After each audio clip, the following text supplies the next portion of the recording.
welcome to the Tournameta podcast. We are a little late, but that's okay. What happened was Jet got shot in the leg by me. I was trying to escape, and we had to make a short trip to the hospital. But we patched him up. I mean, I didn't patch him up. I only had one bullet, so I was just in misery when the ambulance arrived on time. So, he's fine. He's running the stream again. It's all going great. Today we've got a special guest. Another special guest. Every single one is special. Probably except Ben Gold. It's Kwaksy, the first ever Ultimate Kid on the Tournameta podcast. Yo. We're running out of firsts to have, honestly. And you're one of the last big firsts, I reckon, for a little bit.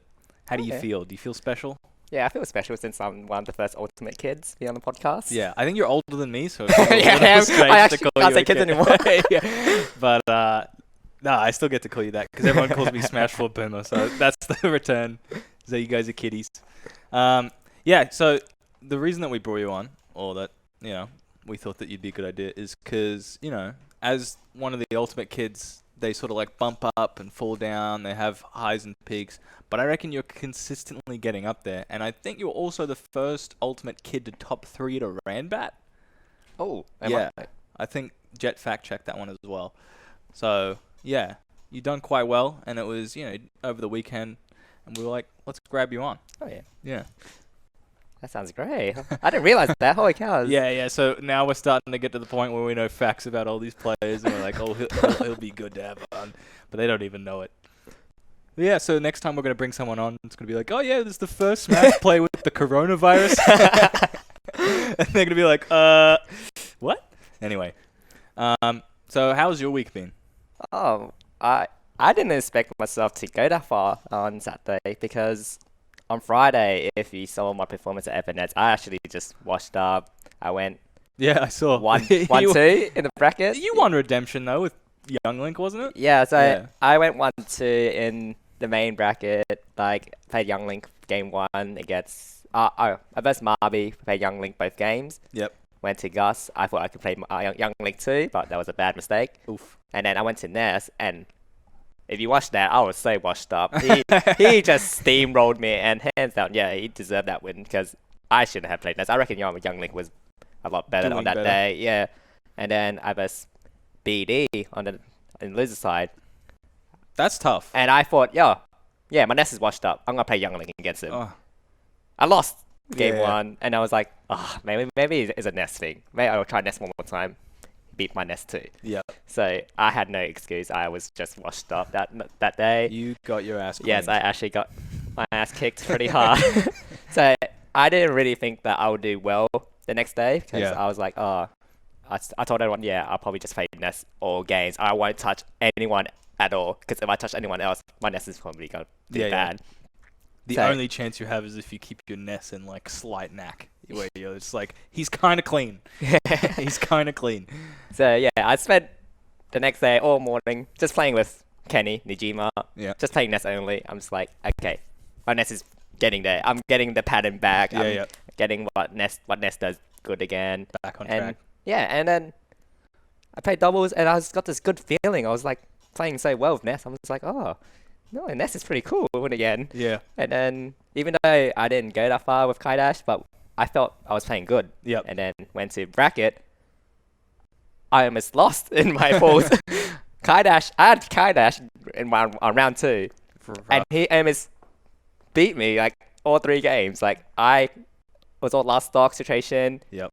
I won game 3 because he SD'd, and he was on a fresh stock too. Oh. And I felt like if he didn't SD, he could have easily beaten me. Yeah, he actually could have beaten me in that game. And that means he could have taken the set because you guys were close all 3 That was game 3, yeah. And I was like, maybe Kaidash is a lot better, or maybe I'm just not playing well. Yeah, it threw your good feeling. Yeah, it felt my good feeling away. And then I had Sicknick right after him. Oh, it was rough. Yeah. Because I think I'm 0-2 against him with my Ness. Yeah.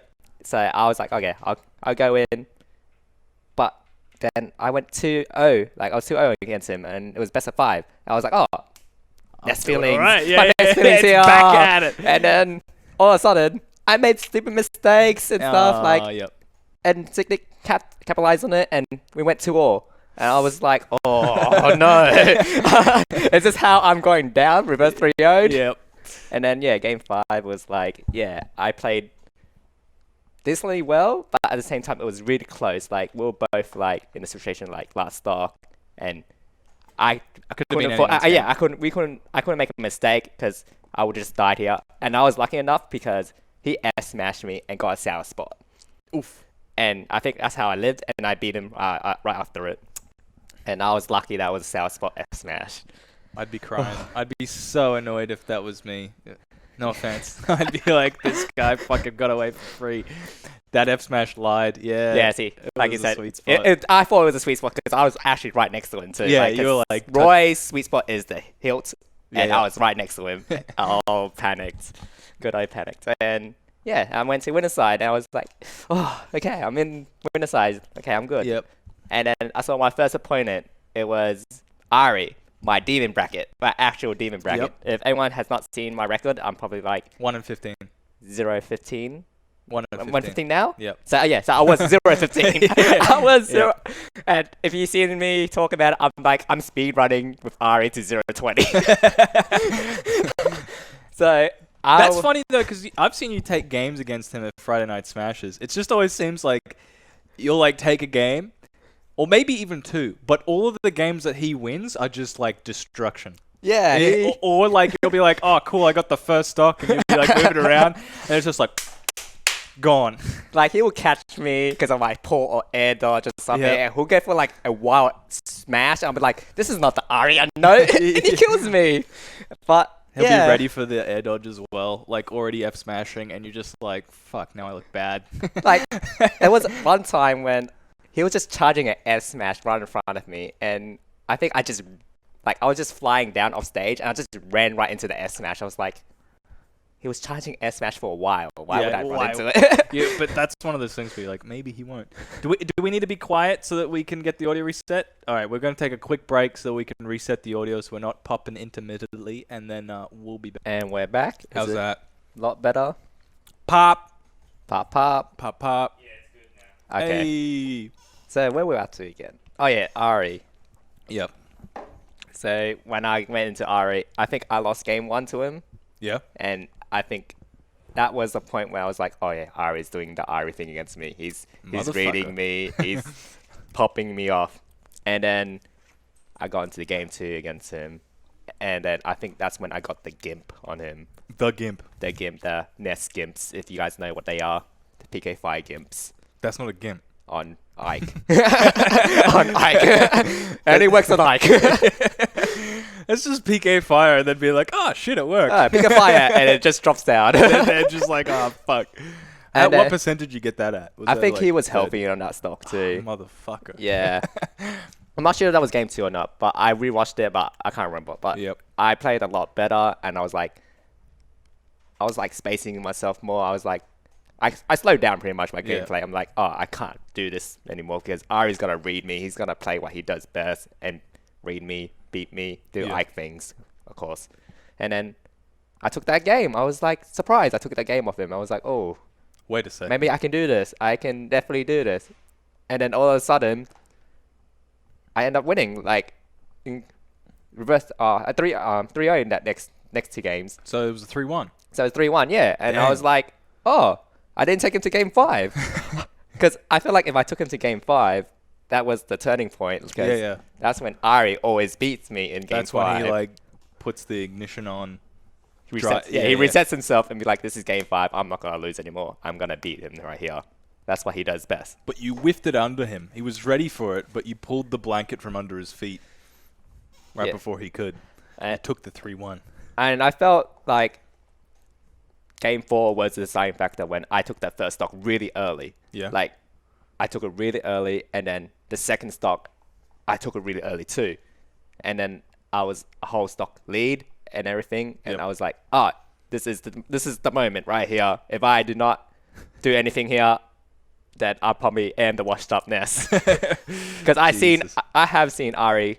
I always play to say the 15 games. I have seen Ari come back from Yep. like bad spots, and he like does it really well. Yeah. So I was lucky. I felt like that moment, yeah, when I actually got the last stock, I'm just like, holy cows, I finally beat Ari. Like, Because on some people, like, you can just be like, they're behind at an important game. You can just punish the tilt and then, like, play a lead very, like, safe and not, just, like, slowly trade until you grind it out and then they're at 100 and you just come back with your fresh stock.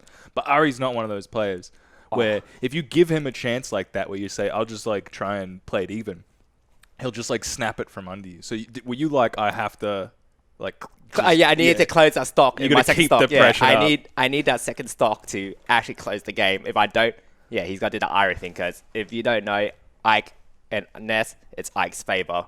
If no one knew about that, it's Ike's favor. And because I'm so floaty, he would just kill me off the roof with his like nair combos or anything. And Ness usually has like the aerial advantage with his forward air, back air with like big hitboxes. But with Ike, it's just like that would ever matter. Yeah. You're trying to forward air, and he just like, nah, up air, nair. They beat most of your aerial moves. So And you got to catch him. Ira is really good at timing his ledge guarding against me too. Yeah. And that's what I'm mostly scared of when I get off stage. Is Like, him. I am ledge guarding me and then ledge trapping me. That's like two biggest things I hate when I'm versing Ari. And that's things that he can be pretty good at. And he's, really good at it. And especially Ness, like, he can catch Ness really easily. Yeah. So that's when I was like, oh, can I get off stage?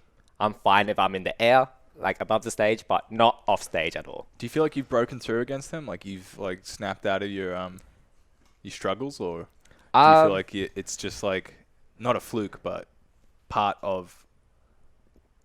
I feel like, well, this is like the second time I actually came like, not close to win. Like this, so this is one I won. There was another time when two more times when I came really close to winning him. Yeah. So I didn't think it was a fluke, but it was like I felt more confident like when I had the advantage on him. Yeah. Because last time I had an advantage on him, like he footstooled me and he got that kill, and I was just like, I was winning. And this was at Rambat too, and he knew that if he didn't footstool me, because he just ran off, he was going for a fair, missed that fair, but he ended up footstooling me, and I'm just like, no, this was my biggest chance of beating him, because I went for the Pick of Thunder, and I was right under the stage, so I couldn't recover.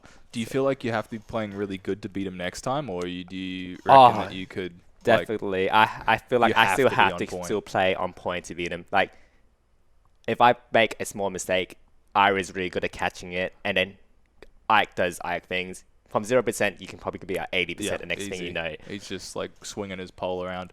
We got subscribed with Twitch Prime for 9 months. Thank you, Zondrel. # justice for Kwaksy. Oh, what thanks. justice do you need? Have you been wronged? Prime! Yeah, Prime's pretty litty. Thank you. Remember to use your Prime. Money Dollar, hello. Oh, this guy beat me at Friday night. Oh, and Peach. No, Peach. Yeah. Yeah. Robbed on multiple PRs. Yeah, well, I think you, I don't know what the 40 is going to look like, but I reckon you'll be up there. Nah, because you had the Friday nights. I had that yeah, it just Friday bounces night. out. I feel like I might not be in the top 10s because of that Friday night. And there's other times when I didn't do well, but I think I'm around the top. I'm still in the top 15, I feel. Just not at the top 10, I think. What were you last 40? Last 40 is around 11 or 12. So you reckon you might not even go up? I don't think I'll go up in the top 40s, no. That's rough. Maybe. I might be the same still, but I feel I'm around that spot still, yeah. Maybe not upwards. Hello, Blaze. How you doing? Hello from you as well. Yeah, so after Ari, who did you have? I had Ben Gold. I had Ben Gold. The Benjamin Goldenstein. So I had the second seed right after the third seed, yeah.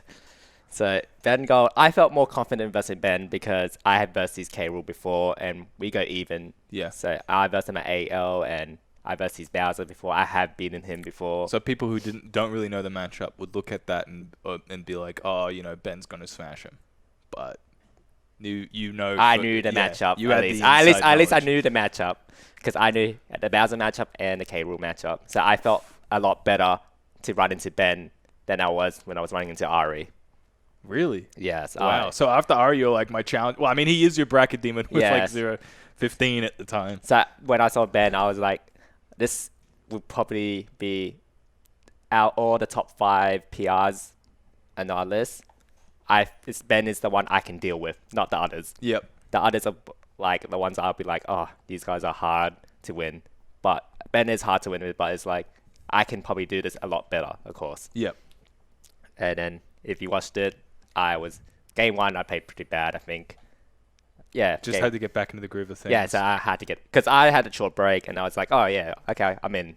I'm on the stream. Okay, I'm in. Yep. Came in, realized I played bad game 1, reset myself, and then I did a lot better. And then I did some crazy things. People told me I did some crazy things that I didn't even realize. You're just like, oh, okay, cool, yeah. Like, did you like remember a lot of the set, or were you just I like? actually did remember. Okay. So there was one point when I was versing Ben, I was losing. He was 3 stock, and I was on my last stock or something. Yeah. And then he went for a back air spike on me Oh. on Lilac, and you know how small that ledge is on Lilac, and I somehow teched that, and I recovered right after it too. You've gotten some cheesy stuff this tournament so far with the sick Nick F smash surviving. Yeah, the so I sweet lived spot F smash, I lived the sweet spot. teching the back air of K Rule on Lilat. Oh, You're nuts, man. and then I got the cheese PK5 kill on Ari. Yeah, that's right. Yeah, so I had some really crazy stuff that happened that day. So, and that game I came back. Ben did a big old SD, the classic Ben, just going for the cannon. Yeah. And he just falls down off the stage. I was like, oh, Ben just lost a big lead. Okay, I got this. We've seen that from Ben many a time. and then at the end, went to game 5, and I was like, oh, this is pretty harder than I thought it was. Yep. And because I did something really stupid in game 4, I went for the bat. Delve, also the next player, he told me multiple times, you see a cannonball flying you, do not bat it. Do not Because he bat it. reflects it right back. I batted it, and he reflects it back at me. And I'm just like, and that was my second stock too. I was like, oh, yeah. The moment I died, I'm just like, yeah, Dan told me this multiple times, and I still did it. Oh well. We've all done it. Everyone does it like against Mewtwo and Fox and stuff, where like you reflect back a big projectile against someone with a reflector, and you're like, and then you die at like 30. Yeah, we've all done it. That's the funny thing, because that's the second time I died like that. Yeah, that was like, the second time. You're like, maybe you won't do it a second time. And it was both on stream. Oh man, because with Ness reflects as well, doesn't he send it back faster? It sends it back faster and stronger. Yeah, so he's just like absolutely ready. Oh my god. It was funny because I saw him running up, and I was like, oh, he's not gonna react to it. It just kills me point blank. I was like, oh damn. Anyway, so game 5 against Ben, you're stock down. I think game 5 was convinced. Oh no, we were last stock. We were yeah. both on last stock, and he was winning though. And then, because I felt I won because I had the ledge guard on him. The moment I set him off ledge, You were like, I can keep him here. I can keep him here. It's K rule. He can't do much. I can keep ledge guarding him. Yeah. And that's how I end up beating him at the end. Yeah, because I tried to keep him off ledge, and when he got to the ledge, I was like, oh, okay, I gotta ledge trap him now. So I haven't seen the game 5 against you and Ben. How are you ledge guarding him? Are you like throwing PK fire, or are you actually? The first time I knocked him out, yeah. If I see him flowing, usually I'll go for a pick of fire or something. Yeah. Or I'll fake it or something. If he goes too low, I'll just pick a thunder, hit the tail, and try to knock him to the stage. And hands down to Ben, he got all the techs off. Yep. And then there was time I would just mix it up. I would just run off and back air him. He still get the tech. Yep. So I never watching my reveal. There was one time I did it. It was at 180%. I went for a back air. He teched that, and I was just like, you're at 180%. Yeah, how does that not untechable at that It percent? was my sweet spot back air, It's and because he it's K Rule. teched it. The fat on that crocodile is heavy. I was surprised. Like, Ben got every tech except for one. Only one. And that was on Lilac, because Lilac is hard to tech Yeah, on. it's ridiculous. Yeah, and I'm just like, oh man, Ben is crazy. He was on point with every tech. So I was like, I definitely could not kill him with Pick a Thunder. So I love those situations where you have to keep somebody off stage. But God, is it tense. It's like sometimes that you're like, this is the only way that I'm going to be able to kill them. And you just have to like they do not get past this point. I have to keep them in disadvantage.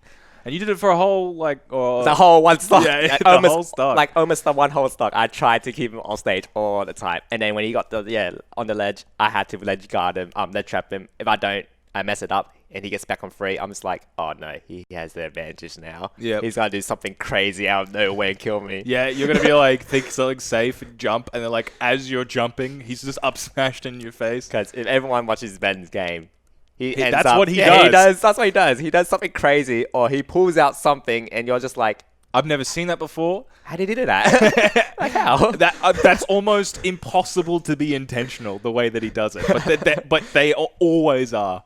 Yep. And yeah, so I was really happy when I beat Ben, because I was like, oh wow, I'm in finals. What the? Yeah, that's the thing about winners, though, eh? Like, you just, like, get a couple of wins, and you're like, holy shit, I'm here. Yeah. I'm just like, okay, I'm in finals. What do I do now? I gotta wait to get smacked down. Oh, yeah, because I was like, okay, I won. I see the next game. I was like, oh, it's Nijima versus Shaju. And I'm in my head, I'm just like, oh, wait, Nijima's going Game & Watch. If he beats Shaju right here, I'm going to beat him for sure. Yeah, that's right. what I had in my head. And then I really, because people didn't know, Shaju lost to Nijima's at QT tournament monthly. Yep. And he beat him twice in winner's side and grand finals. Yeah, Nagima one of those players who can get a leg up on Shadru. Yeah, definitely. But he wasn't playing Joker. That was the thing. He was playing Game & Watch. Right. And then, out of nowhere, I turned around, watched his game. Shadru wins. I'm just like, I'm doomed. Kenny, what you do? You were supposed to win so I can win. So yeah, and I didn't have a record on Shadru either. I was 0-10. 0-10 again. There we go. I was 0-10. I know your records, yeah. I was 0-10. Wait, no, you were 0-9 at that point. Sorry. Okay, Yeah. 0-9 to Shadru. And I was like, Oh, it would have been 0-8. oh no. 'Cause you got oh yeah, reset. reset. Yeah. Yeah, I got reset. Okay, 0-8 to Shadru. And I'm just like, I was just thinking to myself, Shadru's one of the players where Ken has bad neutral, but Shadru has one of the best neutrals He's in got the game. insane neutral. Like, He turns every movement you do into some commitment. Even if you're just like on the other side of the stage, shielding and not shielding. It feels like that's dangerous. Like, you gotta watch out. Yeah. Because if he gets you for that. and some of my gameplays, I like to cross up a lot or fake the cross up. And you just cannot at all. I can't do that to Shadru, or I like to catch people jumping, like, out of nowhere. I'll just like, Yeah. oh, he's jumping here. I'm going to catch him. Shadru's never gonna jump. And every time I talk to Shadru, before game, after game, whenever, Shadru has his bot in this Discord that tells him not to jump. Really? Yeah, he actually He has a bot? He actually pulled out his phone, showed me the Discord, and it was a bot that kept saying, do not jump. That's insane. And I'm just like, oh, okay, so how do I beat Shadru if he's not going to jump? Because most people who jump they gets caught Yeah. by Ness, because Ness has one of the best aerials in the game. His ground game's like okay, but I reckon his ground game's not even like high tier. Oh, I feel like most people get catch off because he knows when to parry or shield. Yes. And then he knows when to actually approach. And people. space. Yeah, space Yeah. and approach. Because every time. No, I mean Ness's ground game. Oh, Ness. Ness ground game is shit. Yeah, I'm like, it's not like Ness is probably like a high tier character, but his ground game is not. I high actually tier. have to either bait or play something stupid Yep. or just don't go in like an idiot and dash attack. Yep. I mean, there's pick of fire, but Like if you PK Yeah. fire, he can jump over it. not even. I mean, then he's Oh, jumping. He also has Tetsamaki. But he goes through. Yeah. Also, I feel like you're PK firing. He'll be like at the edge of it, and right as the PK fire like dissipates, he's already dashing in with like a down tilt. I feel like he's just so good at spacing that maybe he's not, but he does that with Zero Suit with Zair. I'll just be like Zairing, and it's like right at the tip, and he won't even move. It'll look like he's hitting him, but he knows it won't. And then as soon as I land, he's already in front of my shield. I think that's what I thought too when I first did pick of fires on against him, but Chaji baits the pick of fire against me. And he jumps. And that's when he jumps and he punishes me really hard for it. Because he'll double nair through the air and then Yeah. 60%. And yeah, he got a buff. He can Tessimaki pass pick of fire. Yep. But he only done it once or twice against me. But Okay. every time I pick a fight, I had in my head, I was like, oh no, he got buffed. But he kept shielding it. I was like, maybe Shadri doesn't know anymore. Yeah, maybe he's forgotten. Maybe he doesn't remember. He knows. But yeah, in one of the game he did, I'm just like, okay, he does know. Yeah, he fucking knows. So when I versed him, it was the same, similar to Ari. He beat me in game 1. Yep. And then I'm just like, okay, it's hard. Yeah. I needed that game 1 advantage on him. Yeah. And we always go Smashville. But then the second game was like, nah, Fuck let's Smashville. mix it up. I'm going New Nova. I'm going to New Nova. So a stage he doesn't go to. And it's a really good stage sometimes good for Ness. Because if he spikes me, I can come back. Yeah, you can. Because I can just wall bounce all the time. Yeah, yeah. And then that's when I won. I'm just like, oh, maybe the stage is for me. Yeah. And Did he then- ban it? And then he bans it. He went, oh, that's interesting. That shouldn't have happened. All Yeah. right. And then Banned. and then all of a sudden I win game 3. And I was like, oh, this is the first time I'm a game lead against Shadru. Yeah. Out all my 8 games against him. I'm 2-1. Oh, I'm in finals. You're like, hold up. Where the fuck am I right now? Yeah, I'm actually one of those guys. Like, I just realized something. I was like, oh man, this never happened before. What do I do here now? I'm Yeah. in the situation where am I popping off or? Yeah, do you feel like you're stressed at that point where you're like, I got to make the 3-0 or the 3-1 happen? Or do you just like feel weirded out? Like, you're like, how did I get here? Yeah, I'm actually that person. Like, because I looked at the bracket again. I'm just like, Yeah, you're looking around like, I'm just, everyone's just cheering for the underdog. Like, I hear people cheering for me and everything. I'm just like, this has never happened. winners what? Winners finals? Winners final, people cheering, hoping Jaju loses. I'm just like, okay, Sweet. maybe I can do this, maybe. Yeah. And then, yeah, I just went to game 4. With confidence. You hear me screaming for my mistakes, and then you hear, and Jaju doesn't like scream or anything. Yeah, He he- actually plays with like he's always focused on the game. But Yeah. when he made those mistakes in those games, I heard him. I was like, yeah, he definitely made a mistake. I definitely gotta punish this out here. If I don't punish this right here, then I'm an idiot. Yep. And that's how I won. Shaju was making like minor mistakes that he doesn't do at all. Yeah. And I think that's how I beat him. Like he tried to fish for a Shoryuken kill on me. Yeah. And then since we're playing Smashville, he has to land on the platform. Mm-hmm. And then I just go for a nair or back air. Just And to it get kills off. him. Yeah. Yeah. So when the moment I heard him scream at one point, I'm just like, this is my victory here. Shaju made that one mistake that I needed the most. Boom. And boom, yeah. Yeah. Out of nowhere, I 3-1 Shaju. And it was crazy. When I beat him, I was like, oh my god, I beat Ari, who I'd never beaten before. Yeah. And now I beat in Shaju. Shaju, who I'd never beaten too. 2 bracket demons. In the one day. Yep. Yeah. And then out of nowhere, I'm just like, wait. I'm in grand finals. I'm in grand final. Yeah. Yeah, out of nowhere. I was like, holy cows. I just went through the top 3 seeds in the tournament in one run. Yep. And I'm like, oh, what a day today. At that point, were you just like, I'm done for the day? Like, if I lose, it's no big deal. Or were you like, shit, now I gotta win? Oh, no. So after my win, I had a good talk with Shadru after. We were talking about mistakes, and he knew his mistakes, I knew my mistakes and stuff. And then Shadru was like up to me. He imitated me. He was like, I'm going to go 6-0. When I was like, I'm going to go grand finals. I'm going to 6-0 you. And I was like, no, maybe 6-1. maybe 6-1. Maybe 6-1. Oh, it's brilliant. And then in losers final, I saw Ben versus Shadru, and I was like, low key was like, I hope Ben wins. I hope Ben wins. Yeah. He's still one of those players that you knew you could get the advantage on. Yeah, I knew that. Oh, out of them two, I definitely one of us bet. Yeah.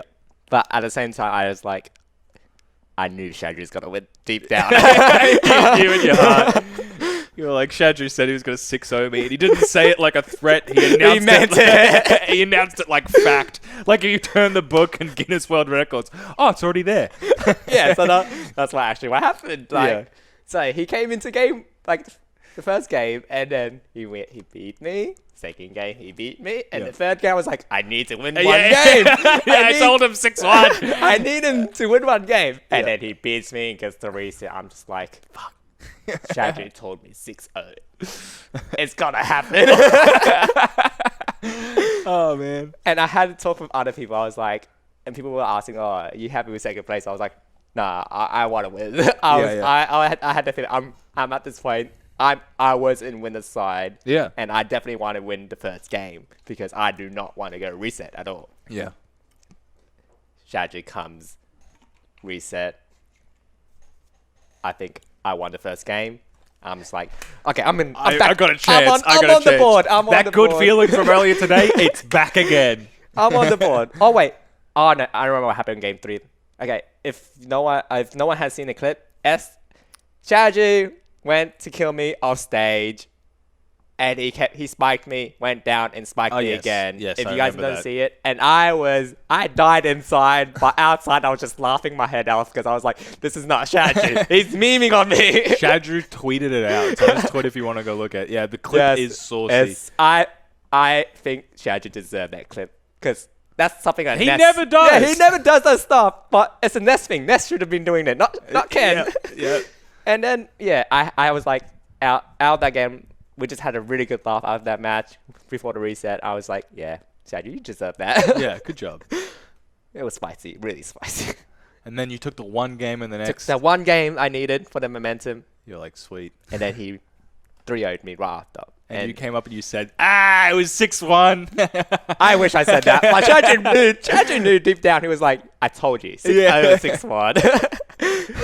He's And- like, it was fact. And at the end of the day, I was like, oh, I came second. Yeah. Wait, this is a Rambat. This Hell is not yeah. FNS. This is the best result I had. I came second at a tournament. And it was crazy because the best result I had was FNS, Yep. third place. Yep. Small tournament, it wasn't stacked at all. But this was a stacked tournament. We just released that Australian PR. And Shadru and Ben was on it. Yeah, so that's the 2 big wins. Yeah, 2 big wins. I mean, 3 big wins because Ari, honestly, definitely up there. yeah. Ari just doesn't go major much. Give him time. He'll go to majors. He'll start slapping the crap out of everybody. Because I have always, every time I watch Ari in like, when he plays like major or something, I think his biggest weakness is the matchup experience of Yes. the actual player. Because he doesn't know how they play or anything. But if Ari definitely does know that stuff, or he has versed them before, I feel like Ari has the advantage. I mean, he also still does well, but like you're absolutely right. You can see it in his play, but he like takes games off of Ghost and stuff. Like he still takes games off of the Oz PR, but he'll lose to the Oz PR in the same way that he'll lose to like a Victorian PR or New South Wales PR. Like not someone who's up there, but somebody who's still pretty good. He can still drop to them because it's like you said, like he doesn't know who they are. Yeah. He doesn't know what they're going to do. He's not ready with the F smashes when you do shitty air dodges. Like, yeah, so when I'm here, like, I'm versing Ari, like, if I see him looking at me, I'm just like, oh, man, he's looking into my soul. He knows what I'm going to do next. That's right. And yeah, big win, second place. I didn't think I even got that far from my last, like I said, on Friday performance. I'm just like, I just went from a big upsets into I'm upsetting everyone in this tournament. Sometimes it's like that, though. Like, you have to expose the mistakes that you make, and then, like, your brain just, like, processes them. And then the next day, you're just like, oh, I'm literally a god. Yeah. I don't know, yeah. And I think, as well, like, you were playing a lot of different secondaries. Sometimes what you need to, like, get a new revolution in your own character's game is, like, you play those secondaries for a bit, you get, like, a bunch of different ideas, you get a bunch of different, you know, ways of playing, and then you come back to your one guy, and it feels so natural. Yeah, it And does. but you're also doing stuff that's, like, new or smart, and you're like, cool, I can't believe I did that. There's one thing is good, but at the same time it's bad. Yeah. If you have seen me play with Nets, I have this really bad habit of just throwing random pick a fire because yeah. I've been playing Online. Dark Card and Young League, two of the most projectile characters in the game. Yeah. And I'm just throwing a random pick a fire out. I'm just like, I'm not them. I gotta stop doing that. Yep. So it does become a bad habit if you do play like a secondary like that. And it's also, like, impossible. I mean, some players are really good at it, but, like, if you have a main who you're really good at, it's really difficult to keep up a bunch of different characters at high level. Yeah, And, like, your definitely. main will suffer because of it. If PK Fire is unpunishable, yeah, when it hits. Only when it hits. Nest players. Anyway, if you didn't know about this show, we've got a bunch of different segments. We're at 7:40 on my incorrect clock right about now. So I want to get into the first one. I like to start us off with the speed round. Okay. Oh, he was ready for it. He did. Jet has the thing already just ready. knew. So for this one, you got to turn around because you're not allowed to see the questions. The only rule is that you have to answer as many as possible, right? We keep scores, so get as high as you can. Yep. But the questions are deliberately set to stall you and Okay. trip you up. So just blurt out the answers as quickly as you can. All right, and whenever you're ready, give me the thumbs up, and then I'll give Jet the thumbs up, and then we'll start. Okay. Thumbs up, and go. Kill, marry, fuck. Nest players, Cloud players, Young Link players. What the?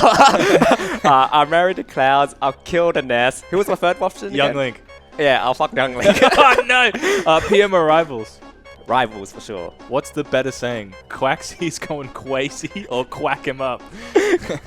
Quacking them up. What are your go-to beers? Oh, maybe Corona, yeah. League of Legends or Dota 2? Dota 2. Most wanted DLC? In what? Smash. Sephiroth. What's more fun, getting crunk and hanging in the group chat or landing multiple PK fires in a row? Getting multiple PK fires in a row. Tougher opponent for you, Shadra or Ari? Shadju. Best games on the Switch besides Smash? On Switch? Yep. Pokemon. Best waifu on the roster? Zero Suit, Samus. Best husband? Cloud. Where are you going to be on the QLD40? Oof. Somewhere above 10. Where'd the tag Kwaksy come from? When I was playing WoW. Alright. That was a record low of 13. Nice. I think that was the worst that we've had. I mean, I don't know. It's not really a competition of skill. It's entirely based on how tricky I make the questions. It was. I had a lot of Really tough ones. I had really long questions. I was like, oh man, that's a long ass question. Yeah. I had to read them and be like, wait a second. All right. Let me make sure I say this right. There are some other ones that I really wanted you to answer though. Ready? Spaghetti-filled underpants or swimming in a pool of whisked egg? I think spaghetti filled underpants. Yeah, you could rock those for a bit. Yeah, rock those for me. That's fair enough. Would you like to meet Ness in real life? Oh, hell no. Oh, wait. No, I'll say yes. Because I'll take the bat and I'll bat him. You'll beat the crap out of him? Yes. Oh my god. I'll grab the bat and bat him. We're like, you're the reason why people hate this character. Dude, this is the reason why people hate me. You're going to smack his head and shatter the bat. He's going to be like, did you play Smash 4? Did you see that up there? Bat! Hey, he has a big head, man. I He's got him got bat. a noggin. Quaksy hates children. I appreciate. Are we going to see more Cloud? That's your name. That's my name for your Cloud. I definitely do want to play more Cloud. It's just my Cloud is not that great. If you have seen Sifo versus me before, I think it's somewhere in the Twitter link. Yeah. He 24 seconds three-stocked me. Someone's got the clip. 20? It's on the Twitter. Oh, okay. It's if you guys want to see it, it's oh my god. He actually outplayed me so hard in 24 seconds. I never seen a 24-second body in my life on myself. But it happens. It happens. I mean, it's tough when you play a Smash 4 character that was so prominent against these veterans. They're just like, I've seen it. Okay. The worst thing was it was a Ganon. It was a There Ganon. we go. Okay. But can we get this out of the way now that Sifo's Ganon is actually PR level? They should do a PR and then just slip where they think Sifo's Ganon is up there because it's insane. Look at him go. He's moving. He's just killing me. Yeah. And no, you fool! Yes, I was a fool in the last stock, and that's how he 24-second three-stocked me. I don't care he died first, he 24 seconds three-stocked me. Right there. That's pretty good. Hands down, but Sifo is a pretty good player. He's someone that I want to beat with Cloud, and I just never have it. Because I went to game 1 with him on PS2, last stock. I was like, yeah, I can do this. Took it to FD. Nah. And then he just decides to body me. Yep. And last one I wanted to ask you, are you going to Metashift? I definitely am going to Metashift. Yeah. Hell yeah. Yeah, yes. But I'm not sure if I'm going to the Friday one, though. Whatever was on the Friday. That's right. As long as you're going. Definitely going for the singles. Usually Sifo's in the chat. I saw him earlier. He didn't get to see everybody reacting to his Ganon. Oh, Ganon's so hype. Is Ganon at the Arcadian when he played against the Yoshi. Yeah, Venice. Oh I was my commentating God. with, it was me, Weeb, and Kajak, and we were just like, Sifo's bringing the cannon out. Okay, we've seen his cannon before at Pissmiss, Yeah. and he outplayed Ari in Sword Strike with it. Yeah. And then I was like, okay, maybe this is something cool. And all of a sudden, you see Sifo just bopping. I'm like, bam, bam, Yeah. and we're just like, oh, I don't want to talk anymore. I want to hear the crowd just say, Yeah. going all crazy and stuff. I'm like, oh man, Sifo's a beast. he might crowd was might insane. actually just reverse 3-0 right here. Crazy, man. Friday's doubles and squad strike, in case anybody was wondering. Yeah, thanks. Spike at 30% to kill. Oh, sorry. That's Ganon though, man. You don't get spiked. Come on, you got to avoid that. You got to run from it. I say like I've got experience with Ganon, and then Sifo's gonna play his Ganon against me in bracket, and I'm gonna get fucking swamped. We'll see though. We'll see. Yeah. Anyway, so good hustle with the speed round. Hard questions. Yeah, tough ones. That's my new thing. I'm gonna give tough ones for everybody. Someone get me a really good one. You gave me a good one. Best OST. Oh, that was Yeah, hard. I'm slipping that in all the speed runs. So hard to think of. People are gonna like freak out as well. Like I like ones that like trigger everybody as well. Like, I think you triggered some people with one of your questions. which one was that? I don't know. I just like looked up while I was reading it. I just heard some people going, "Hold up!" But that one, OST is definitely gonna trigger some people. Do you watch anime? Yes, I definitely do. Yes, watch yeah. I anime. should have put one in there. Even animes or like you say anything like, "Oh yeah, what's your favorite anime?" And you're like, "Oh, you know, I'm a long-term fan of Naruto." Everyone's like, "Oh!" Boku no, whatever. yeah. So those ones are gonna be chucking in. Naruto. What is your favorite anime? It's definitely not Naruto. Yeah, no. It's actually a short series. Is this Steins Gate or Steins Gate? Yeah, Steins however Gate. people say. Yeah, I Yeah. definitely love that series. I haven't seen it. It's really good. What's it It's about time traveling. It's this guy. He Ooh. invents time traveling, and he wants to fix up his mistake. But I don't want actually. I want to stop there. Is that the one where he goes like into medieval times? No, he doesn't go Okay. medieval. That's something else. Yeah. It's he just made he made a mistake, and then he just wants to fix it with time traveling, and Yeah. then it goes from there. And I Okay, don't want no to spoil spoilers, too no much. spoilers. It's the whole thing is the plot. You actually need to watch the plot. Have you seen Ping Pong the animation? Is that the girl one? The girl one? Ping pong? No. What? It's a guy one. Guy one? Okay, no, probably not. Yeah, it's about all these ping pong players. It's like the weirdest animation ever, but it's a really good. You definitely do have to watch Ping Pong. It's a really good. Every Smash player likes it. Every Smash player should give it a watch, because it's really relevant to the same personalities, and like it opens up what people feel in the top level, and like the different dynamics and how they like stay at the top level within like a single season as well. I definitely love sport animes. Definitely. But I feel like with a lot of sport animes, they fall into the same traps of like, we have to like make something new. Like we have to make the players level up, and they run out of like realistic things to make them level up with. Oh, so yeah. It feels a little forced. This one has nothing about that. It's like almost all using sport analogies and technicalities, and it's also like, it's hard to say without spoiling, but it just looks at characters, like people at the top level. A couple different ones, and it's really, really good. You gotta watch it. Oh, I'll put that on my list. Top recommendation. I hate that. You're not gonna watch it. You're gonna like, it's on my list. It's on my list. And I'll somewhere. never see it. It's on YouTube, I'm pretty sure. I think everything No, is on it's YouTube. not. It's not. It got taken down, I remember. No, it'll be on something. You guys will find it. Make sure you use Bing and not Google. I definitely do not use Bing. Google's banning everything. I tried to watch like I knew that something was on a Google search, and I Googled it, and then my website just got taken down for some. Yeah, right. And I was like, okay, well, maybe I'll try Bing. And Bing's like doesn't give a shit. Bing's like, oh, you want to download a car? Here you go. They don't care. It's on the list. It's on the high seas. Yeah, it's not happening. Yeah, and you're not going to the Friday. On Metashift? Yeah. I'm potentially not going. It's either because of work or... What is it? What's on Friday? doubles and Squad Strike. I might come to Squad Strike maybe actually. Squad Strike's actually like it's pretty fun. I actually enjoy it. it's a step above doubles for me. I find Squad Strike a lot of fun because it's by yourself and you don't have to deal with one character. You have to deal with 5 or 3. Yeah. And it's also, I feel like, a little more hype.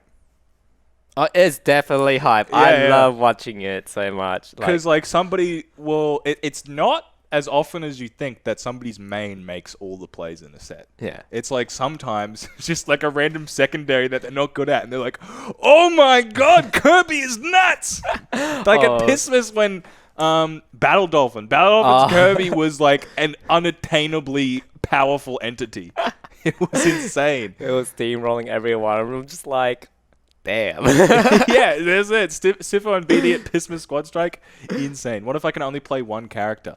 Well, that's the other thing. You get to play other characters, right? Well, you're getting exposed being a one-trick pony then, pretty much. You get exposed, but also it's kind of fun. Sometimes you're like, oh, my 2 other characters, they didn't do shit. They took like 1 stock, and now my main must be the carry. And like that works. Like sometimes your main is just so much better than other people's secondaries. And you also see like mid-level people like pop off even harder, be like, I know how to play all these characters. I'm gonna pop off on you right now, and that's what happened. Yes, you see mid-level being high tier because they know how to play other characters really well. Yep, and that's what happened. I think it's also cool because like recently I was like, oh, I'm not feeling Zero Suit because I just felt like I was playing too much. I was getting burnt out, and so I was like, oh, let me try other characters. But normally when you try other characters, especially in 4, it's like, oh, this is just a dead end. Like, my best character is Zero Suit. I should stay on Zero Suit.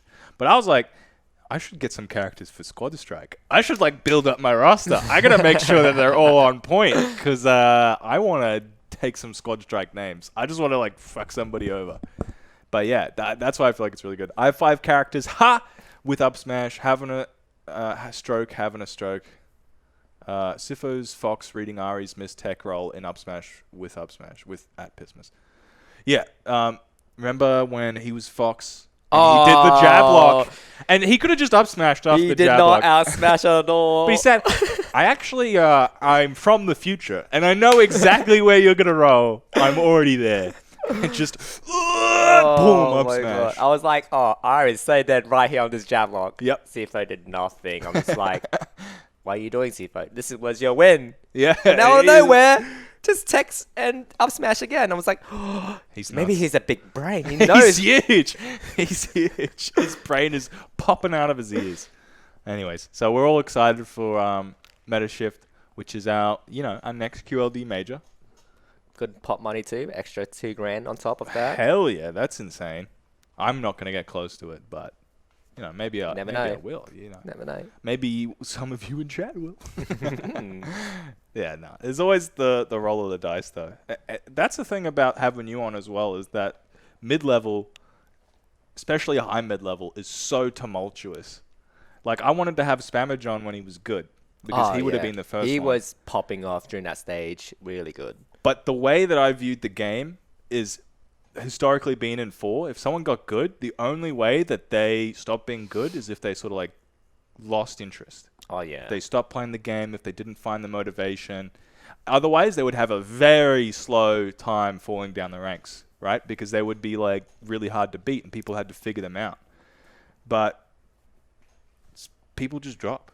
People just like, figured you out. People just go, nah, too bad. Spammage still a really good player. I'm not trying to disparage him. Definitely still good, yes. But it's just nuts to me because I thought that for a while he was like top 5.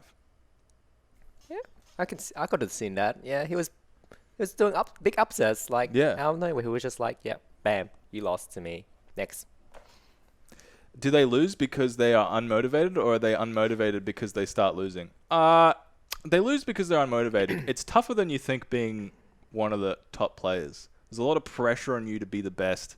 There's a lot of pressure. Like, basically, when you're on the up and coming, you sort of felt this where you're like, wow, like, I know I can beat this person. I know I can beat that person. You're looking for the win. Like, your target is always in front of you.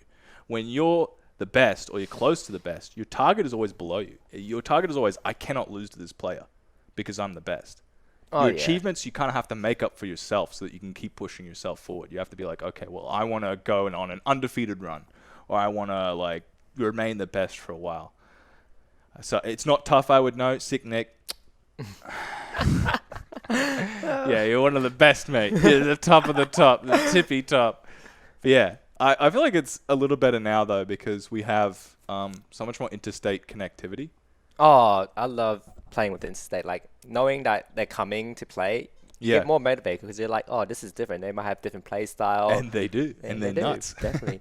And it's like, and it's fun playing against them. Like you verse them, and then you have a good chat with them. They're like, oh, Yeah. these guys are pretty cool sometimes. Yeah, And maybe sometimes. I might come down and like come to their scene and be like, oh yeah, I'm gonna play your scene and see how well I do. Yeah, and sometimes like you just do way better in the other scene, and sometimes you do way worse as well, depending on like the environment they've Yeah, built up. It's definitely. really, it's like walking into a new jungle. It's Oh. like, yeah, Like, it's yeah, you have like high expectation. You'd be like, oh yeah, I'm here on this rank and where I'm from. I'm gonna come over here. I'll probably be here. But really, it's like different. It's like Yeah. it's mixed up. Your expectation go in, and then you come out with a different result. You're like, oh, yeah, crazy. What Yep. happened? It's all about just what they've grown used to and stuff. Like I remember Vic and Smash 4 had a lot of like foxes. Oof. They I had think like that was Smash 4, right? yeah. I saw the PR list. And I was like, damn, that's a lot of foxes there. Yeah, and then like so if you were good against Fox, you were just amazing. But like we had a couple of Foxes in Queensland, but it was part of the rotational crew, I call them, where they would go from like Yoshi to Mario to Fox to whatever was the hot stuff at the moment. And so like it just depended. Where were you? It depends on like how many people are against you. And that's also one of the reasons why we have like skewed tier lists. Like how the can K. Rool be one of the best players in Queensland? Oh man. It might be because he's just got like the right mix of characters around him. But at this stage, I think it's safe to say these guys are just so above everybody else. It's like seeing like Lil Mac just doing so well in a tournament, and then you're like thinking, but he's like the worst tier. Your first assumption when you see that, which I hate, is that scene must be pretty shit. Yeah, that's what I thought until I actually see the player play, and I'm just like, This guy's a dude, genius. this guy's a genius, or he's just nuts, man. Like holy cow. You go, I feel bad because I'd look bad if I was in that scene. It would disgrace me. Yeah. So what's your goal for now? Like, what do you hope? Like, I know the QLD40 is coming out soon, and you reckon you'll still be like top 15. So you're not looking at a huge decrease potentially. Oh, Maybe you'll be like 30. not a big decrease. No. Nah, yeah, obviously. So like, what is your goal going forward? Are you trying to like take over? Are you trying to hit that high PR, or what's going on? Well, I definitely did want to make PR, and I did make it in. Yeah. That was one of my goals last year. This year, I was surprised actually to hit PR. I was actually thinking I was going to be HM. This year, I want to actually keep going up. Like, I want to be above top 5. You want to hit? I actually want to hit. 5? I actually want to try and hit top 5, of course. The Magic 5. The Magic 5, yes. 5's just a nice number. That's one of my goals. Like, but it's still hard because you still have people who below you are potentially a big threat. Like you said, like you're at the top, Yeah. and there's people down here, and they're gonna bite you for sure. Yeah. And that's still happening. Because I'm not quite like people have that like the mindset like, oh yeah, I'm gonna dominate this guy. He's easy. He's free lane. But that's not the case in No, it's Smash. not. Anyone can beat you. Especially in Yeah, Queensland. like in mid-level. Queensland, definitely in Queensland, and especially mid-level players. Yeah. They'll bite you for sure if you do not like underestimate them.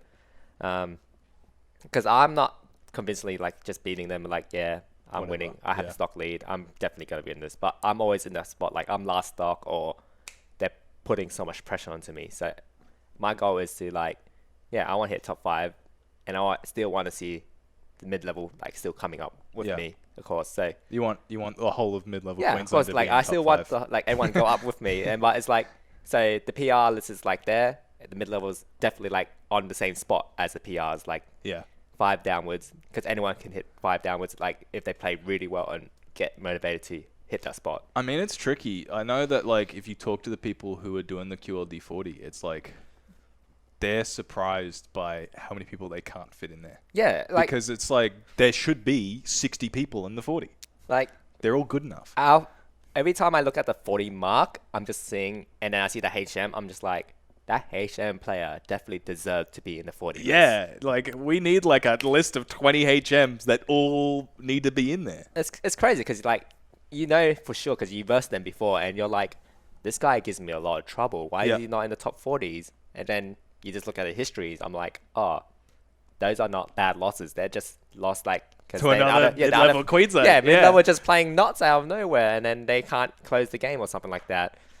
And it's crazy. Like I definitely want to see like, because I think at the 40 mark, I'm pretty sure some of them have definitely taken games or PRs for sure. Yep. And then they still have like heaps of room to improve and like find a way that suits them, like play style or to play better. And I've seen that a lot from one of the players, Python, for example. Yeah. He was, I don't think he made it on the 40 list last time, or I can't maybe remember he off the was top on of the my 40 list. I'm not sure, but he's practice heats. I seen he changed his play style, and out of nowhere, you see him coming out of nowhere, and I see him at top 20 now. I'm just like, this guy improved so much out of nowhere in that short span of 3 months. Yeah.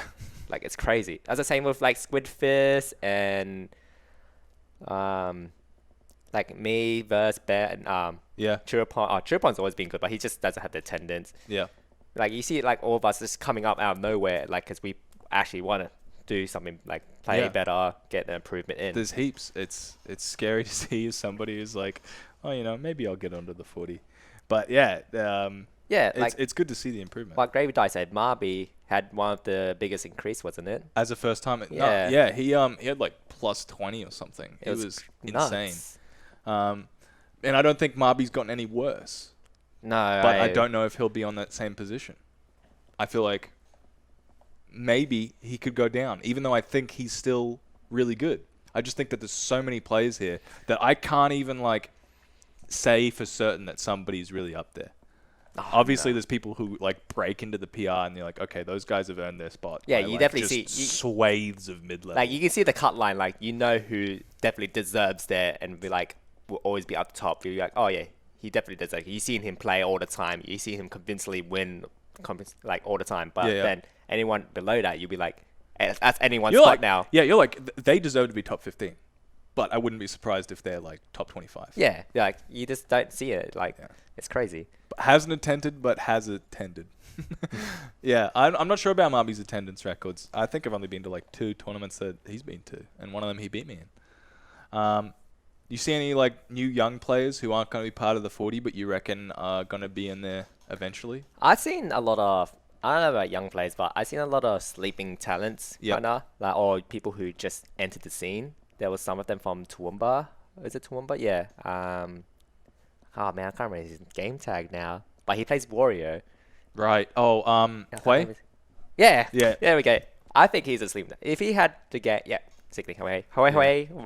Yeah, he's a sleeper, definitely. Like, I seen him play. He versus PR in his first round at Nijima. Yeah. And Kenny. And Nijima thought he was good too. Yeah. And then I versed him one time, and I was like, hey, this guy is pretty good, but he doesn't have the matchup experience, or he doesn't go to tournaments so much. Yeah. If he spent time getting the advice he needs, he'll climb up easily to top 40. I lost to him in pools at Pissmiss, 2-1. I choked the third game because he missed a waff, and I was at 2 stock, and I was like, I'm going to smash him. But I was talking to Ben about it and Nagima, and they're like, oh, dude, you shouldn't have lost to him. Like, you know, that's just like an anomaly. It's an exception. I was like, nah, dude, he's good, and I should have lost to him because he's better than me. Like, I lost to him, and I was like, damn, this guy's, he's got the sauce. And he didn't do that well after he broke out of pools, but I can see him just, like, smashing the crap out of a bunch of people who are not expecting it. Definitely. And he's still young. Yeah. Very young. He like you said, he needs to learn. I think a lot of his resources come from online. He's talking about, like, everyone says this, but he was like, Zero Suit Samus is Wario's worst matchup. And I was like, okay, here we go. Yeah. But he was like, actually had shit to back it up. He's like, yeah, Zero Suit Samus, like, she falls out of like 3 out of 5 of Wario's waft combos. And I was like, what? And I was like, how does that work? And he's like, oh, she's got like a particular weight and size that when you hit the waft, she's like at an angle that she will fall out. And I'm like, okay, this guy knows his shit. That might actually be the worst matchup for. I did not know that at all. Yeah, that's what I'm like. I'm like, where do you get this knowledge? But at the same time, he was like missing some core components of stuff that I was like, dude, if he just like came to more tournaments, like he would just know stuff like, oh, like someone will punish me off stage if I do the same thing 5 times in a row. But no, he's nuts. There's a couple players like that. That is definitely 100% sure. I'm really excited to see him. We don't see Lush as much. And Lush we is know insane! Lush is insane. Yeah. One of the most insane players I've seen and watched. And he's definitely not on the top 40 because of the attendance. Yeah. And that's crazy. I've gone from loving and hating like the Roys. No offense, Sick Nick. Like I was like, oh man, I can't believe I died at 60 to side B. But now I'm like, I watch them play and I'm like, these guys are sick. And Lush is like the epitome of that. I see him play against like Jods in that Arcadian set. Oh man. Holy shit. I really wanted to see Lush win that. I was just like, oh man, Lush is playing out of his mind. He's so sick. And then I was like, but the last option he made was the poorest option ever. Yep. It was I will admit that was the poorest option. Like, he may have conditioned him to do other stuff, but he should have known that F Smash was not the best answer. Yeah. I mean, he bet it all. Yeah, he betted it, but it was like, he should have known that Jaws was conditioned to either jump or roll. Yeah. And then he jumped, and then he got punished for it. I was cheering for Jaws because no one else was, and I felt bad for him because he's my boy. Oh, yeah. But shit, I felt bad for cheering for him because it was like not right. I was like, man, Lush is going way cooler. Like, yeah, Lush and Huehue, both from Toowoomba. But if you think about it, Jaws was the favorite to win the tournament. Yeah, it was. And then you have Lush out of nowhere taking him to game 5 Yep. before the winner pro side. You got to take those though. Like the underdog is always going to be cheered for most. So poor Jaws. But Yeah, it was sick. I'd love to see more of him, I definitely do. but I doubt it'll be. It's because he does live far. He is young. But I do hope to see him more too. Will Pillow Talk make it on to the 40? I wonder. Does he have attendance? No, I guarantee that he doesn't. Then he won't be on the But I mean, he's almost like PR level. I see him as definitely at the PR level for sure. I mean, he's been since Smashville, right? Yeah, yes. Yeah, and I kind of like look at people's results sometimes. I'm like, oh, Pilato has pretty good record in Smash 4. I mean, but then again, you think about Bayonetta, Smash 4, broken. Absolutely. Ultimate, Bayonetta, slightly not broken anymore. Yeah, but he's Big still, nerfs, but big he's nerfs. still got the wins. But he's still getting wins. Yeah, definitely. He was always someone like you could palm it off to be like, oh, it's just Bayonetta, and people did that. I used to do that for Bayo, even though I had a winning matchup as Lucas. It was one of the only matchups that was like close to 45 because when she heel slide, you could do pivot grab and it would beat it. But you'd be like, oh, it's just Bayonetta, it doesn't count. But everyone sort of knew deep down that it was like, yeah, but he's really good at Bayonetta, and he proved that in Ultimate. It's true because one, you can't just pick up Bayonetta and be like, yep, I got a free low character like Cloud with a big net. Bayonetta, you actually have to know the skills and text to play her. Yep, you have to be able to do the combos, and sometimes they're not tricky. You got to be able to follow DI. You got to be able to know that you're going to get punished when you hit the ground, so you got to make your aerial, like as soon as you commit to an option in the air, you have to trick your opponent up all the way to hit the ground again. Like there's a lot to it. Can feel unfun to play against. I have actually not versed Pillar Talk, so... Have you versed a good Bayo? I don't know any Bayos. Oh my god, I am struck by the first Ultimate player. This is actually like I seen poetry that the first Ultimate player we had on the podcast has not played against a good player. I had a chance to verse one, Linoon. Yes. I had a chance to verse him in pools to verse him in Bayo, but he played Peach and Inkling against me. So I did not experience the Bayo. Because I had him in pools, he was first seed, I was second seed, and we versed each other game 1, like out of the pool games.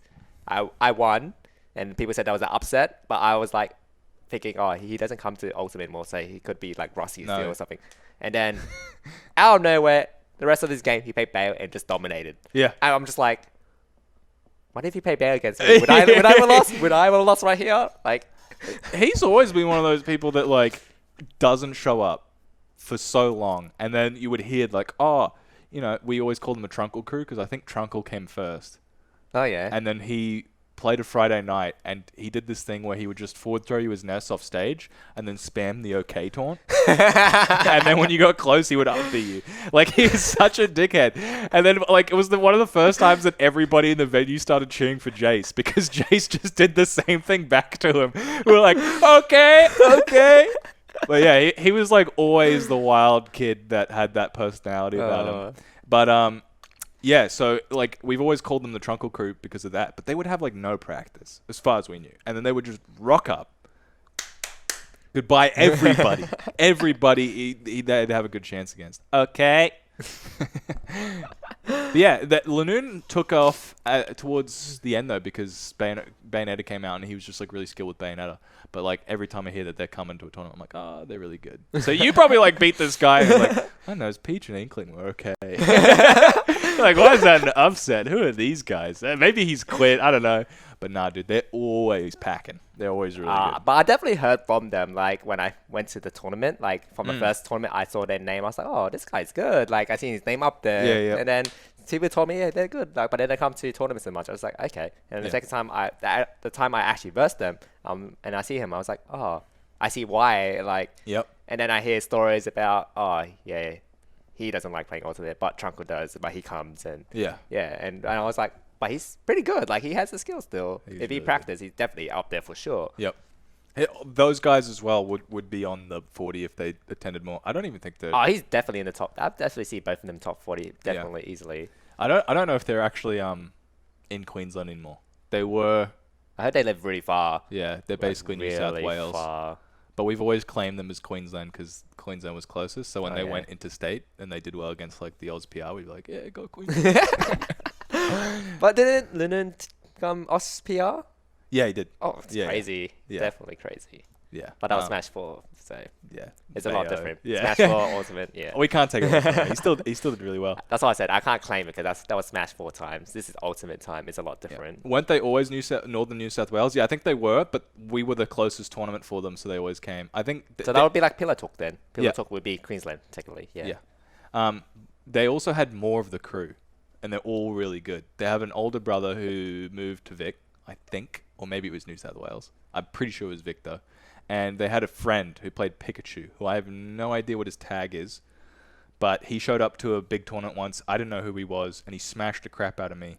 And I was so angry because I was like one win away from like making out of pools, and I'd also done really well against Nikes.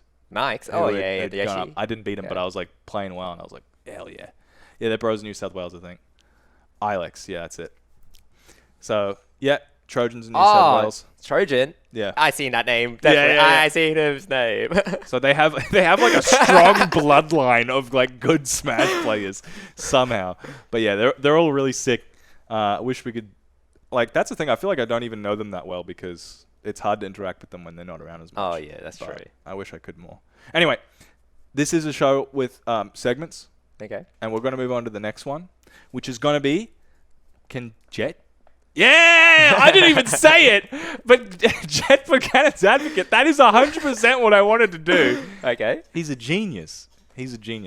I may have fallen into a pattern of done this several times in a row, and he's just like recognized that. He just knows what to pick now. But I think I like the idea more that he's inside my brain.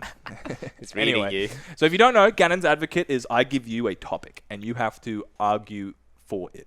It probably is not going to be something that you agree with. So you have to sort of like force your brain onto the other side. Sometimes people do this so well that they convince me they don't actually believe what I thought they believed, you know? And they're like, oh, damn, that's okay, sweet. But, you know, you don't have to do that. You just have to like come up with ideas of the other side and feel a little awkward thinking about it because it's a little tricky. Here we go for the first one. Ness is the lamest character in the game. Okay. So why don't you tell me about how lame Ness is and you hate him? So I have to say why he's lame as well. Yeah, you got to tell me like this is something you felt about for a very long time. I hate Ness. Well, I believe Ness is one of the lamest characters. Pick a fire. Like, why would you? That's a big reason. Why would you give a little kid pick a fire, especially online? Free low, pick a fire, and they can't DI out of it. Yeah. And then it's gonna pick a fire. What is with that? Why did they decide you couldn't PK fire out of it? I don't know. And then they can't, and they DI out of mistakenly it. jump, and then you gimp them off stage, and they're like, "Where's my jump?" Yep. Or they jump to try and avoid the PK fire, and then he's got like forward air, up air, nair. They're just clang with everything, and I'm getting knocked around like a doofus. And then you get off stage, and then you see this kid just staring down at you, and you just see a yo-yo right in front of the ledge, and you're like, fuck. Yo-yo. Yeah, like, what are you gonna do? A yo-yo's gonna hit me, and I'm just gonna die. Like, why would you give a kid a yo-yo for free ledge guarding? It's dangerous. It's a a dangerous child tool. should not be in possession Like, of a yo-yo. why is he having a bat and a yo-yo, like, hidden in his shirt somewhere? It would be less annoying if he had a gun and a knife. Someone should just teach this kid right from wrong. Anyway, also, every time, right, a Ness hits their up B, their PK Rocket 2, they always pretend like it A, was deliberate, and B, way cooler than it was. Isn't that right? Like, for starters, like, why would you give a kid such a strong move to kill so early too? He's a child. It's a child with a Pika Thunder. You can control it at will. He should have PK Hug and PK Drink Juice. I mean, like, if you die to a Pika Rocket 2, I'm just like, oh man, I'm pretty sure he didn't set that up. He definitely missed that, and I just die for no reason. Like, why would you give this kid that? Like, why? It's very lame. It's very lame. It's like the Falcon knee thing. Every time a Falcon hits a knee, the crowd is like at gunpoint. Okay, guys, now we have to cheer. It's the same with PK Rocket. All right? They get what everyone's like, oh, all right, I got to sit down. I mean, didn't you get a PK Rocket 2 kill like that? Yeah, I did. Like, I got a suicide one. Yeah. We see you do like an intentional PK Rocket 2, and you get the kill, and everyone's like popping up, and we're just like, why? Why? He gets a free kill for a mistake. Hey, we don't know that was a mistake. I did the exact same thing against Shadra the next game, and it got him too. Oh, it was on to Boing Boing too. Yeah, it was. Why did you do this to me? I just saw it, and I did it all the time in friendlies, because like you just like do it in friendlies, because you're like, who cares if I die? Yeah, true. And then I was like, oh wait, I could die here, and I was like, but I'd already done it, and it worked. Anyway, obviously we don't believe in that. Every PK Rocket I've ever gotten in my life has been the most intentional, painstaking part. And you know what? PK Fire is skill-based because it's punishable. I mean, I tell you hate Ness. Okay, for one, when I verse a Ness against a Ness, and I get PK fired, I'm just sitting there like, how do I actually get out of this? Yep. This is a true story though. This is not me saying, yeah, I need to agree with, but this is actually true. Like when I first BD or Delve or Blaze or something, and I hate Ness. Yeah, and they pick a fire me. I'm just like, I do the same shit to everyone else. How do you get out of this? I get hit and I go, this is the biggest bullshit of my entire life. I'm like playing against Ness online. I'm like, I know I play this character, but this character's bullshit. But then when I'm playing, I'm like, wee, forward air, up air, I'm the best. Like, if you have played a Ness Ditto, Ness is the lamest Ness Ditto ever. It is. The moment you're off stage, the other Ness is going to be like, hey, I'm going to say okay, and I'm going to kill you right now. That's it. BD hit Kwaksy like 4 times in a row with fair, and Kwaksy said, why can Ness do that? That is a true story. I did say that. Yeah, that's true. We've all been there. But let me promise you, if you have only one side of Ness where you're like, I hate this character, just play him. Because as you switch, you're like, oh my god, this character is so fun. You get one combo, which it might just be 4 PK fires, and you're just like, this character's fun as fuck, dude. 4 PK fires, and you run to the ledge. Whoosh, yo-yo's coming out. Just wait for this one, bud. Yeah, no, you gotta try it. Anyway, I was the first one. The second one, You performing at PR level and doing well is just a fluke. Can you argue this one? Pretty easy, right? I mean, it's Ness, right? Yeah, that's good. Ness. That's good. I'm pretty sure Ness is free line. Like, you jump, I fair, I win. Yeah, I mean, but there's a couple of Nesses that are in the scene, right? And they don't do as well as you. They're not at your level. I mean, I'm just playing Ness better than him. I'm just abusing his kit better than them. Yeah, true. I mean, okay. there's a peak of fire spams, and if they get caught in it, I'm probably just saying, oh, yep, that's 80 damage. That's free. I'm winning this game. Do you think people will figure you out? Is that why? They'll figure out the Ness matchup, and then you'll just be on the downward slope?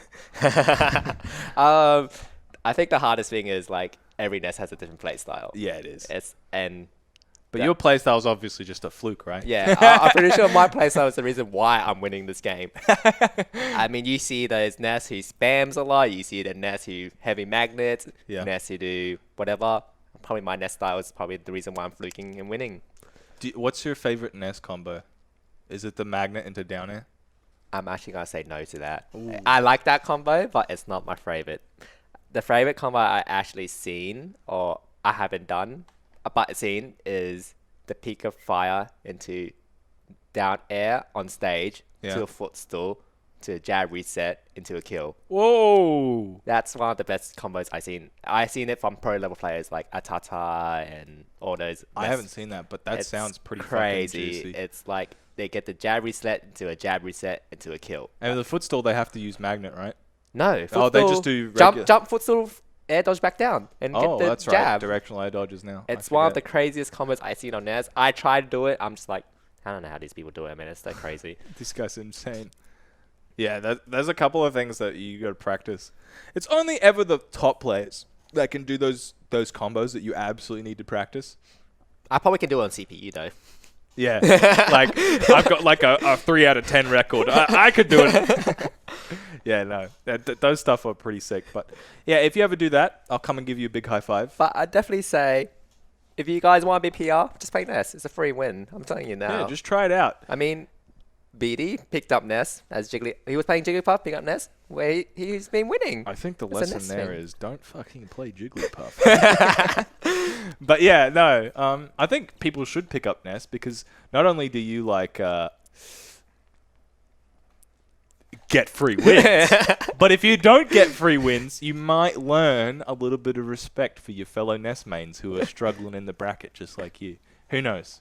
I don't know. I'm pretty sure all the NES is doing really well now. Yeah, they're doing All all of them are doing really well. That's why I said NES is free. Everyone should pick it up. I don't know if BD's playing solo NES though, is he? He's playing both NES and Jigglypuff or Kirby or Sword Fight still. Yeah, he's playing. He still keeps Sword Fighter for certain matchups. But he plays Kirby for certain matchups, and he plays Jigglypuff on the side to like learn all the new buffs that she keeps getting. I think. Who knows? I'm not sure. I'm not sure. I only have to worry about the Mii Sword Fighter. I think. I hate that character. But if you do know from other states, there are NES players, and they're doing really well too. There you go, guys. One from each state. I did pretty well with NES the first time I ever played him in tournament. Yeah, you did too. I won, and then I took a game off of Shadru. Free, right? I told you. Exactly. That's all it is. Just pick up the free NES. He plays Kirby into people after I condition them. Or like me Gunfighter. Maybe I should pick up some me Gunfighter. Anyway, the final Gannon's Advocate. Ulti kids don't have a chance to be the best against the veterans. What? I wanted to put you in a box here where you had to be like, okay, you want to be the best, right? Yep. Now you have to assume, you just have to give credit to the Smash 4 boomers and just say, I have no chance because they're Smash 4 boomers and I'm just an ulti kid. I guess they just have better experience than me. They just play better than me. They have the other veterans to play friendly with, so I don't get the chance to play with them. You don't have friendlies? Oh, you only got ulti against kids them? friendlies. I got ulti kids. Ulti kids are, we're here, like at the bottom. Veterans up there. They're probably just ignoring us because they're the better people, you know? Yeah. That's why we can't beat them. They're just too tough. They're just too good for us. I mean, you guys could probably get close though, right? Get close but not win. Yeah. That's That's a hard bit. That's what happened, right? At the tournament, you got close, and then Shadru came back and he said, "Look at my Smash 4 dong. Watch this. Down air to down air." I mean, they get like the buff, like they Smash 4. They've come to Ultimate and they see the character get buffed, and they're like, "Oh yeah, this is definitely how I'm gonna win Ultimate now." Yeah. But these Ultimate kids don't even know. They don't even know. Taking the veil of Ganon's advocate off for a bit, because I think this is an interesting subject. Do you think that there are ulti kids who could make it happen against? Do you reckon you're one of them? Definitely, but the biggest thing about Ultimate and Smash 4, I have played Smash 4, but only on friendly base, like online. Yeah, friends, never, of like, course. I didn't go competitive. competitive at all. But when I came to play Ultimate, and I seen other people who play Ultimate, like you, fresh people, Yep. the two different thing is Ultimate is so easy to learn compared to Smash 4. Oh, yeah. Definitely, the one of the most out of the whole Smash series, Ultimate is the most friendly base Yeah. user to learn the game. Two, every character is a lot different in Smash 4 Yeah. from what buffs or nerfs or whatever. Yep. There's not as much gimmickal things in Smash 4 than Ultimate, like how Donkey Kong had Ding Dongs or Diddy Kong Yeah, had that, or you have Broken Bayonetta and stuff. Smash Ultimate, you don't have that much. You don't have that toolkit anymore. Besides, Yeah. like the Waff still, or yeah, just like the Waff or something that you think like is stupid, but it's not stupid. 'Cause Yeah. that's your fault for getting caught into it. Yep. No, I think the biggest thing for between Smash 4 veterans is that Smash 4 is so much more of like a safer game. It is, There are definitely. so many better defensive options, and that was one of the reasons that like new players would quit all the time, is that they would be like playing aggressively online and making it work, and then they'd come into a tournament and it's like, this guy just fucking never approached and beat the crap out of me. Like they fixed out a lot of things. Like you can't always air dodge anymore. Yeah. You have to think about when you air dodge. And there's like a lot whole more techs in this game than compared to Smash 4 that Yeah, you yeah. can do.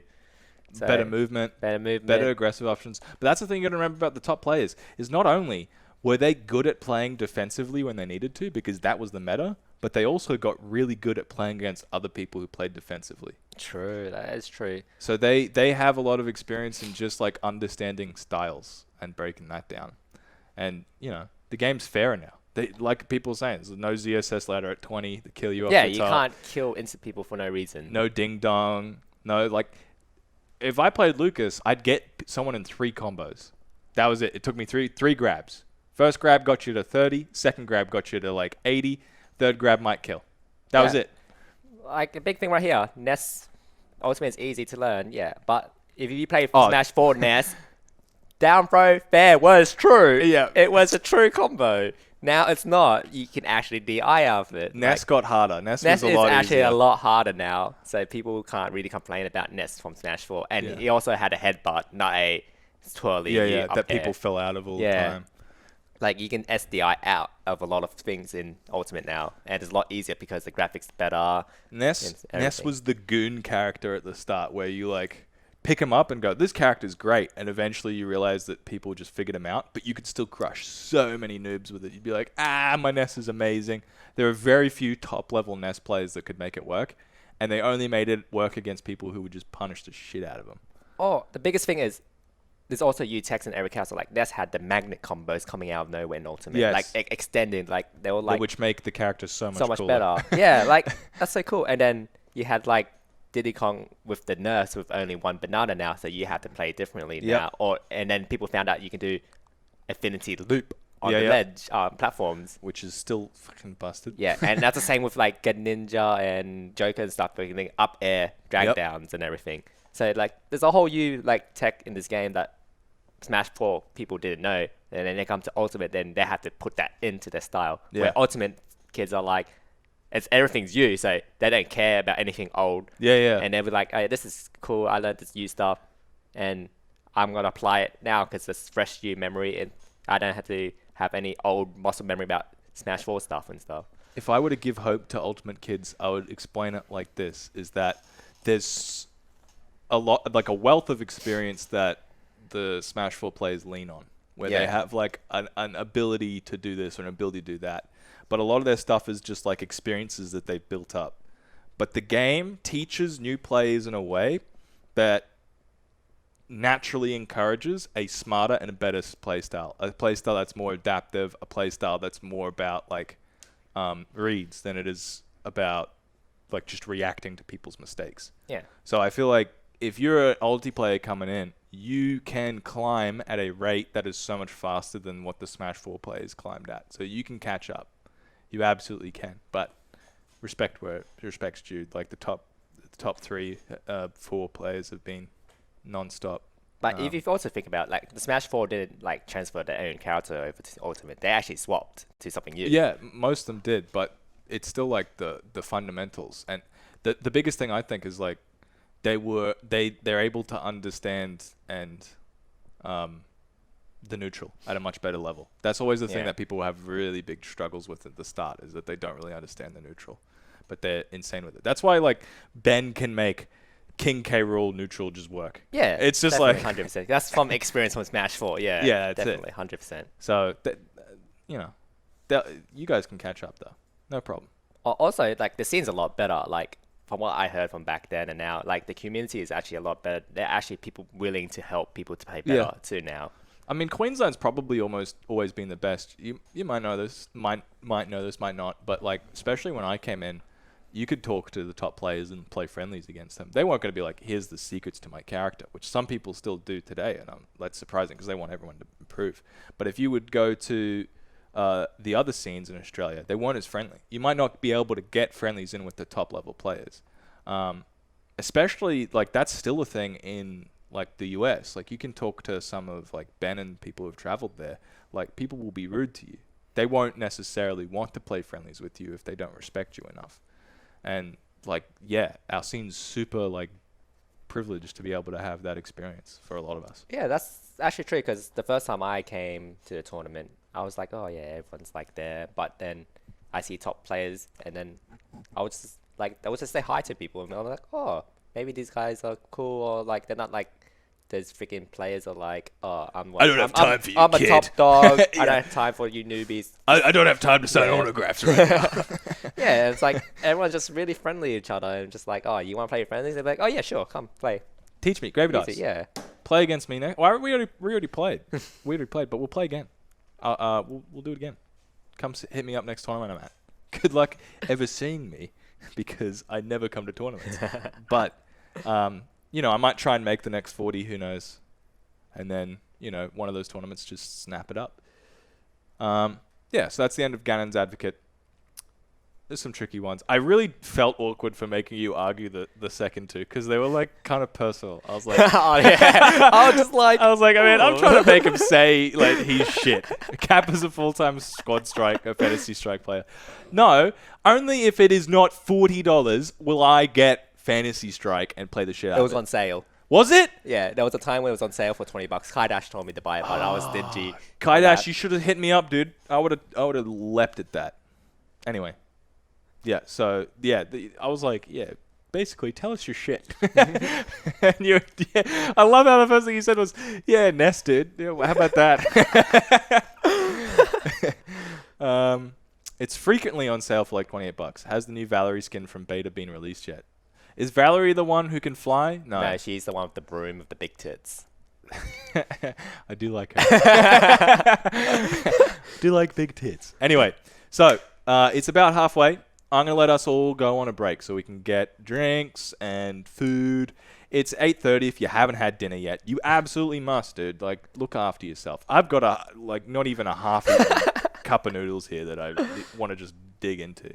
And, I want to get some water and stuff. So let's take some time to look after ourselves. We'll be back in 5. And we back. How's everyone doing? I see that you're speedrunning Google Translate. How's that going? Nice. I hope you guys are actually saying some nice things. Come on. Let's not be rude. Anyway, so I like to dive right back into a segment right when we get back. Yep. The final one is hypothetical caps. There it is. There we go. These ones are, I come up with a hypothetical situation, and you just have to answer it to the best of your ability. Okay. Honestly, these are hard to come up with. So they're starting to be like, you're going to have to be a little creative with your answer, because I'm leaving a lot open-ended. Okay. I had fun with these ones. But yeah, they're deliberately stupid. And they're a little tricky. So let's get started with the first one. In a dating simulator where all characters are 18 in Smash. Okay. All right. So like you play Ness. I just wanted to make it clear. Which character of the roster would you spend the most time with and why? All characters? Yeah. Oh. Including, assist trophies if you want, as long as it's in the game. Well. Not spirits though. It's gone too far. Oh man, that's kind of hard, eh?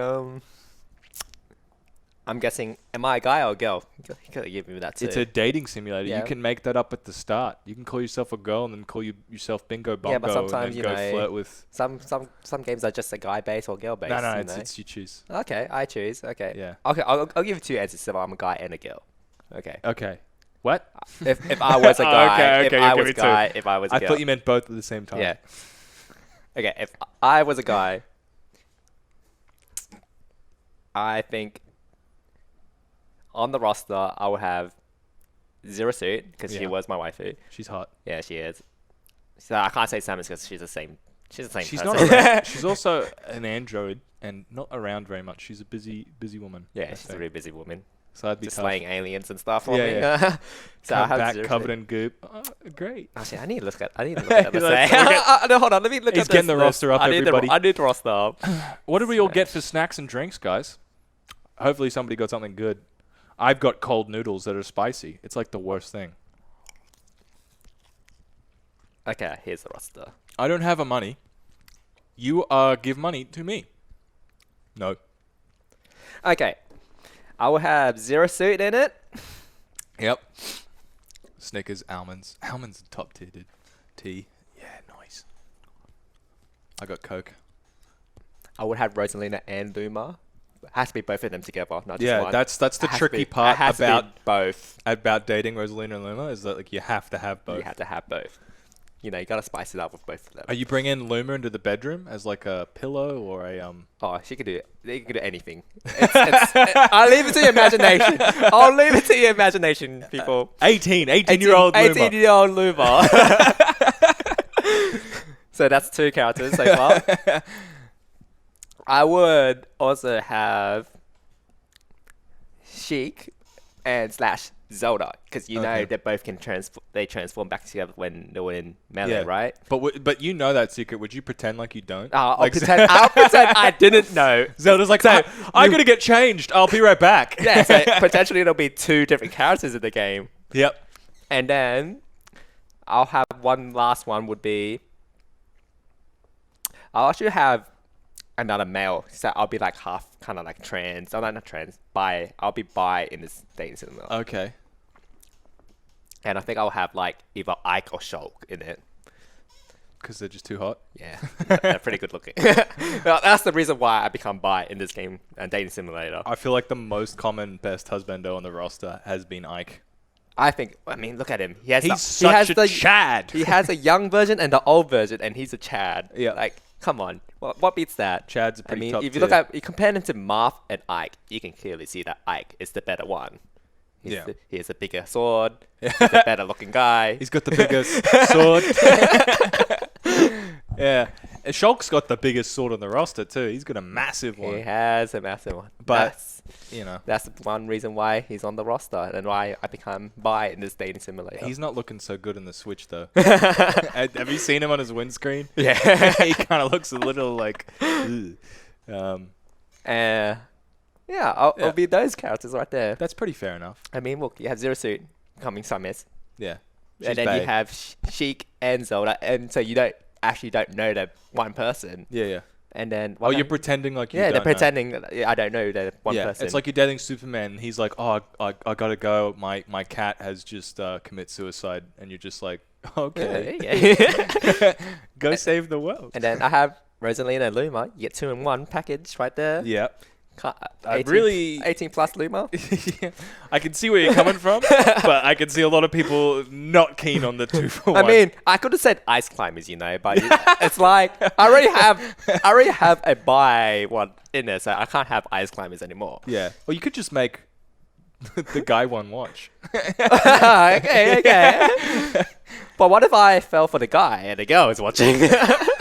See what I mean? Like, yeah. You don't want to complicate it. It's just so much easier when it's just a star with a mouth.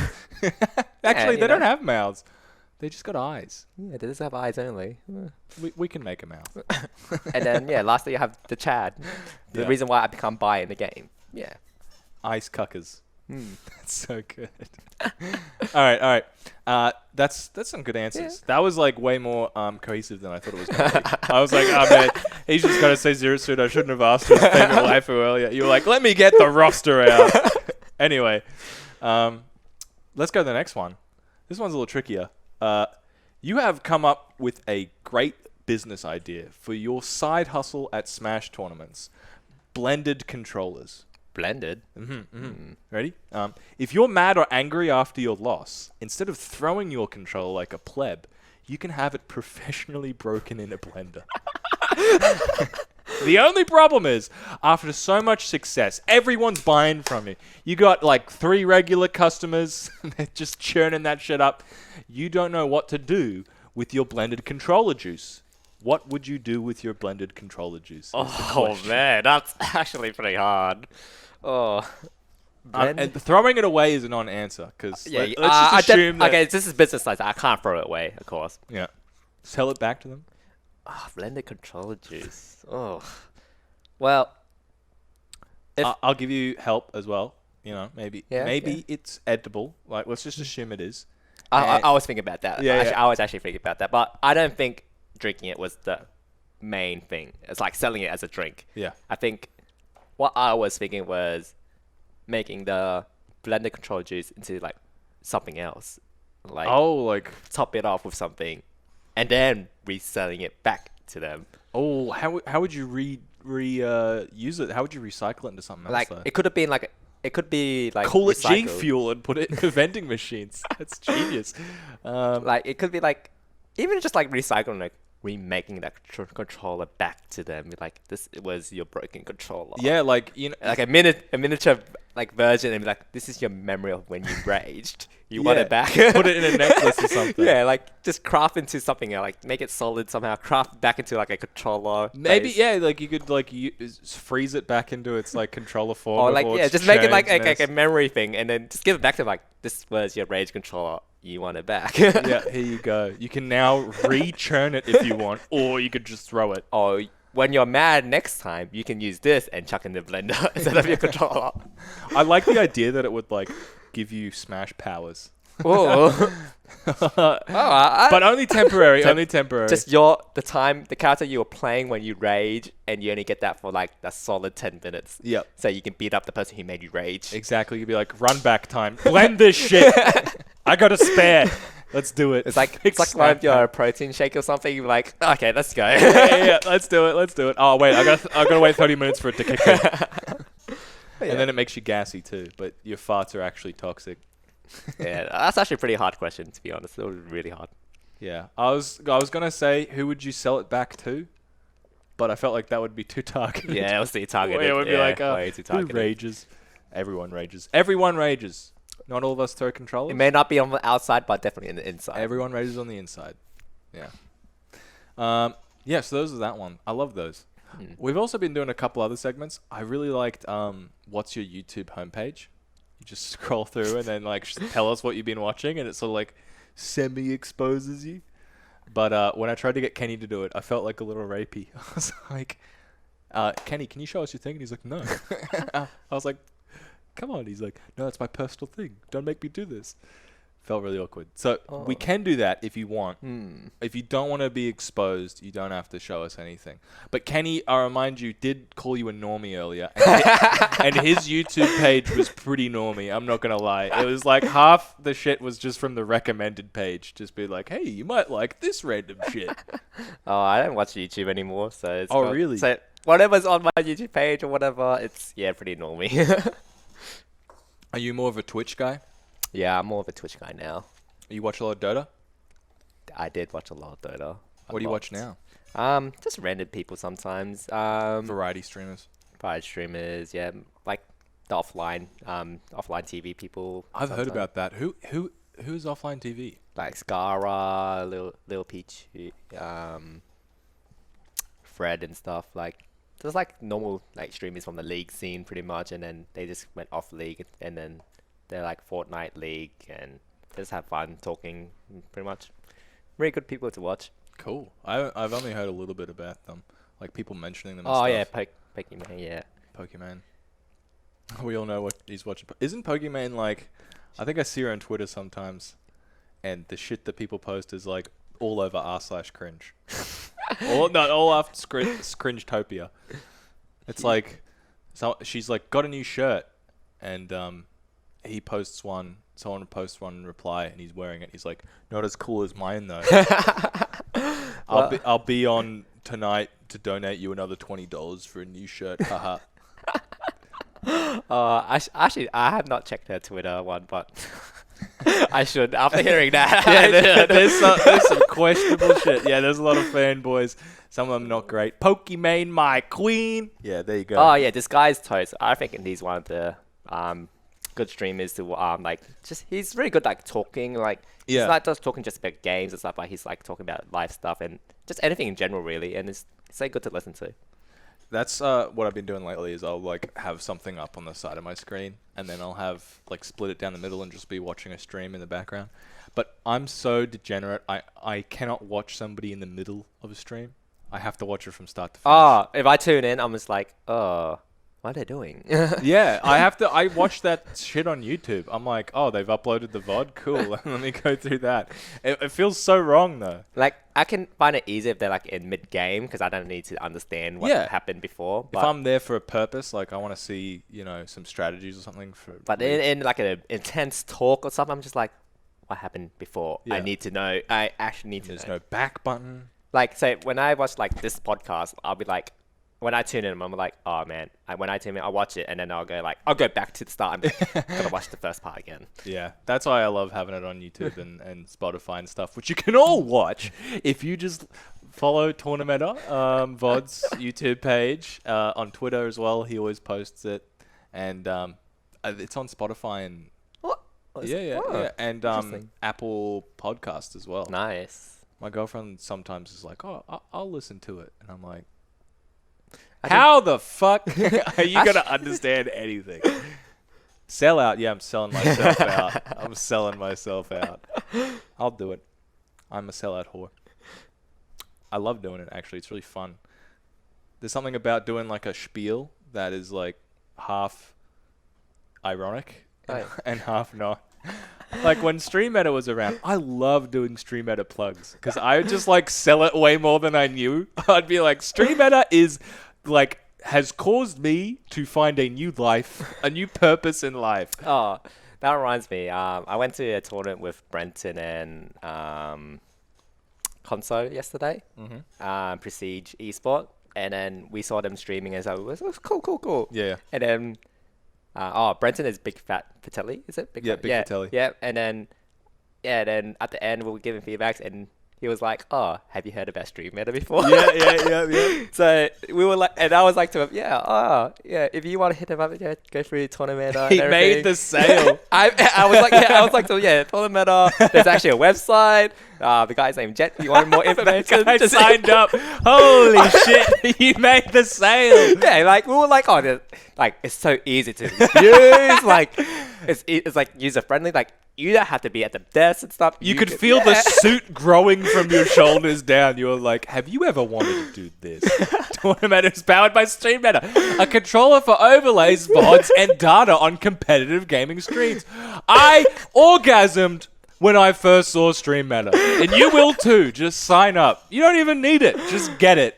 It was so good. I take it back. You need it. But yeah, you felt like you were having fun while doing that, right? I was like, oh yeah, check this guy out. It was so good. So yeah. Wow, I love Tournameta and also Stream Meta. See, every time you have to do a plug, just have fun with it. I swear to God, it's so much more fun. It's so good. I will say though that for serious plug, Stream Meta is pretty sick. It is. You got to get it. Like, if you definitely want to try streaming at home or anything, Stream Meta is so easy, friendly user. When I first sat down behind the desk and I looked at it, and I'm like, oh wow, everything's like laid out easily. You can see what the tabs are and what the button do, of course. It's so simple to read. So do you stream? No, like when I first sat down like behind the desk, and I was like, oh, cool. But So- I have used OBS and stuff before at home, and I'm like, oh yeah, that shit's difficult and shit. If you are a goon, no, if you're a tournament organizer or runner, and Yeah. you have a stream setup, and you know that the people behind the stream setup are sometimes just miserable goons who have no idea what they're doing, then you can get them to function this thing, and it will just work. Yeah, that's definitely like I'll be like, yeah, this is Tournameta right here. Just look at that button here, here, here. Simple, done. Yeah. That's all they need to know. I'm big dumb. I'm huge dumb when it comes. I will like look around for somebody to do my job for me when I'm on stream, and I don't have to do it at Tournameta, which makes me feel really bad Like, because I can just do it. like if I feel like that person cannot understand what's in front of them, I'll be like, get out. Yeah. Next person, you here? Yeah. You sit down. Some random, sit down. Can you do this for me? And he will do it for me. Did you have a lot of fun while you were on stream at Arcadian when you were talking? Commentating. Yeah, Yes, yeah. I had a lot of fun talking to Weeb and Kajak, and then Yep. Weeb left, and then we had what's his name again? He plays Dr. Mario. It starts with F. J Dot. No, he's not J He's Dot got a new anymore. name. Yeah, I'm trying to think of his unit. It starts with F. I don't get Fiasco? Yeah, it's Fiasco, but he's Fiasco. he's J Dot. Yeah, J Dot. Yeah, yeah. Us three were just having so much fun talking. It was actually amazing having tricoms, definitely, because you're not just like biased against like just two people. You have a third opinion in it, and it's like it just makes the whole talk like so much bigger. My biggest thing is like I won't know a fact, and I'll be like, I'll throw the question out there. I'll be like, does anyone know this? And half the time, you've got a 50-50 chance with another Yeah. person. But you got like a 70-80% chance that the other person might know as well. Like you can always just bounce off each other. That's the biggest thing for me. It'll be like, oh, does anyone know the matchup history between these two guys? And you just have like so much more of a wealth to draw upon and be like, oh, cool. And then you can create like a storyline behind it. Yeah, and definitely when you're talking about the game, and like you have the third opinion, and you definitely see a different view too. Like even Yep. if you don't know the question, or you do already know, you see someone else's view, you're like, oh, I didn't know about that. Yeah, yeah. I'm so glad this guy's here with me. It's really good, and it makes the talk more fun. Like Yep. it just adds more spice. It's something new. Did you feel like you were stepping on anyone else's toes while you were doing commentary though? Like maybe you Oh. were talking over the third guy, and sometimes you had to leave space for somebody else. to Sometimes jump that in. will happen because Yeah. you know there is a third person. You won't know if they're gonna speak up or not. Yeah. So sometimes you might, or when they talk and you might overstep them. Sometimes I felt that sometimes, or I felt overstepped. But it's not a yeah. problem, But it's not right? a big problem. Like, Yeah, yeah. We're still talking the same topic, but when I hear it, I'll be like, oh, maybe his one is better answer than mine. Yeah. So it makes sense because I feel like he's more confident. So he overstepped it and Yeah, stuff. yeah. It just works. Yeah, it definitely works. Are we having tricoms at Metashift? There you go. Spicy. There you And go. also, I think one perks about having a tricom is when we had Arcadian, we tried to have the 3 PRs on the comms so they know what they were talking, or 3 people who are really good at commentary. Yeah. Say they added new flavor to the I comm. love sign-ups for commentary. I Yeah. love sign-ups because people will organize it. And I'm never happy with like, Like, what I don't like the most is just like, oh, you have to find a commentator, so you have to just grab someone and Yeah, yeah. grab it. And they might not like be ready to commentate, or like they're not like in the field in to the do mood it. for it. Yeah, especially like that was a big problem for a while where someone would come out of like a loss or something, you'd bring them on and they'd be like, oh, let's talk about this game. And they come and go, let me tell you about how much I hate Cloud. And just be like, Yeah, okay. it's something like that. Like, And I'd do that, but yeah, no, I love organized comms because they get to mix it up for you as well. Like you get somebody who you might not come with a lot, but you've always wanted to. And like normally you just have to rely on the luck of the draw and they be on with you at some point. definitely. But yeah. you know they're good and stuff, so that's always been really sick. I'm definitely going to do some commentary at Metashift. Oof, that'll be nice. I love doing dubs these days. I did dubs at Arcadian. Nobody watches dubs, so nobody ever says, I love your commentary. But I love it. It's, I feel like dubs, it's it's sometimes fun to commentate, but sometimes not, because one, you can talk as much bull you want, because no one will understand what's actually happening in the game, unless something like major happens, and then you're like, oh yeah, this happened. I just love that like you can just look at the thing, and then like whatever your eyes are looking at, something interesting is about to happen, and then you'd be like, hey, did you guys see that? I saw that. That was nuts. Like it never stops. Anyway, so we're at the 9 o'clock point, which means for everybody at home that if you were lucky, smart, and handsome enough or pretty enough to ask a Twitter question beforehand, you now get to have that Twitter question answered by our special guest. We've got the Jack Siphonius. Sipho 1 was the highest rated one. I love this. Oh my god. Sipho asks, will we see more Cloud, or was 24 seconds enough? You'll definitely... I definitely do want to play more Cloud on, like, in the tournament-based bracket. Yeah. But I feel like it's not to the point where I want to be on stream again. Oh, well, the clip's in the background. Okay, wait. The clip was not even on stream. It was in a bracket match at pool, and it was on Spazzy's Switch, so he saved it, and then I didn't realize he uploaded it to now. Look at him go. So, yay! But I definitely do not want to play Cloud into Sipho, into his Ganon. Definitely, 100% sure. Can we do a VOD review? We actually could, but I think there's only like 5 words, which is you just got your ass beat. I definitely got my ass beat. It wasn't much. But yes, I definitely do want to play Cloud, just not into Sipho. Do you have a name for your Cloud? I actually don't have a name for it. You gotta have a name for your secondaries, guys. It's so much funnier and cool. Like, you have to go with Cloud. I could have gone with Cloud, because there was a point when Cloud actually was like a duck. Yeah. So I was like, yeah, you know, Cloud is a pretty good name. Cloud. Anyway. Sipho beating the crap out of you. Next one. Millis, Episode 2, Attack the Clones. At Millis Dio. Say something funny about Nagima. I'll tell you something funny. Oh, there's a lot of stuff you can say. Did you read this and now you've got this prepared? Okay. There's a lot of stuff you can say about Kenny. Like, even you to ask someone else, someone will probably have a good answer. Yeah. But this one happened recently.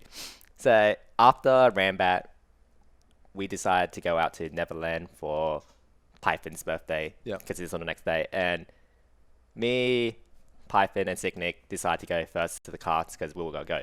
Yeah. And then Nijima calls me. And he was like, oh, where are you? I'm going to come with you because BD's going to take a while. Yeah. So I told him, yeah, we're at the car park. We'll wait for you. So we got in our car. And if no one knows, I drive Nijima everywhere. Like, he should know my car and everything. So we got in the car first and we waited for him. And then at the back of my car, we see him walking. And he just looks around. And my car was literally in front of the elevator. He knows. No, he doesn't know. He walks up to my car, he looks around, and he doesn't know where we are, and he walks away from our car until one of us had to knock on our car to signal him that this is where we were. This motherfucker. And this guy, I pick up every time, so he definitely should have known what my car looked like. He should know my number plate by now. Was he just too crunk or what? No, he got in the car, and this is what he said. The only way I can find your car was the plush toy I had in my car, in the front of my car. Oh yeah, Winnie the Pooh! I had Winnie the Pooh in the front of my car, and that was the only thing that he tried to look for. That was his only source of recognition. Yeah. If it doesn't have the plushie, I cannot see it! It is invisible! So if no one knows, I drive a white Echo, a small white Echo. You can't miss it. It's recognizable. It's recognizable. I got out, and then, like, when I parked here today, and I looked around, and I instantly went, oh no, he's not here yet. Like, I knew! But Kenny, I drove for over half a year, and he didn't know what my car looked like. This motherfucker. No toy? Me can't recognize a car. That's so Kenny's pretty dumbfounded. God, Kenny's dumb. All right, that was a good one. That was funny. Yeah, it was funny, I told you. I love how your car's got an invisibility me, Python, and Sickly just laugh I handle. All right, looks like the next highest rated thingo is I Love You from Nick. Sick Nick. I love him too. All right, yeah. Good question. Good question. Gravy Dice is the next one up. BBC Gravy Dice at gravydice.com.au.edu.gov. What has been the main factor behind the rise of your play culminating to the PR? And do you have any goals of making the PR? Number one, making SWA the best crew in all of Queensland. I can't ask you this. It's like, what are your plans going forward? But this one is also asking about your past. What do you think the main factor is for? Okay, so I you've came into the Ultimate actually 1 year ago from now. My first tournament was in February, around Yep. about February. So the first thing I thought about the scene, like I watched a bit of it, and I was like, oh, maybe I can beat these guys. Like I saw Finn. Finn was my first one. Really? Sad Hour was the Yeah. guy I was always looking at. I was like, oh, Sad Hour. I can beat that guy. I probably can beat him. Yeah. Come in, and he dumpsters me. Yeah.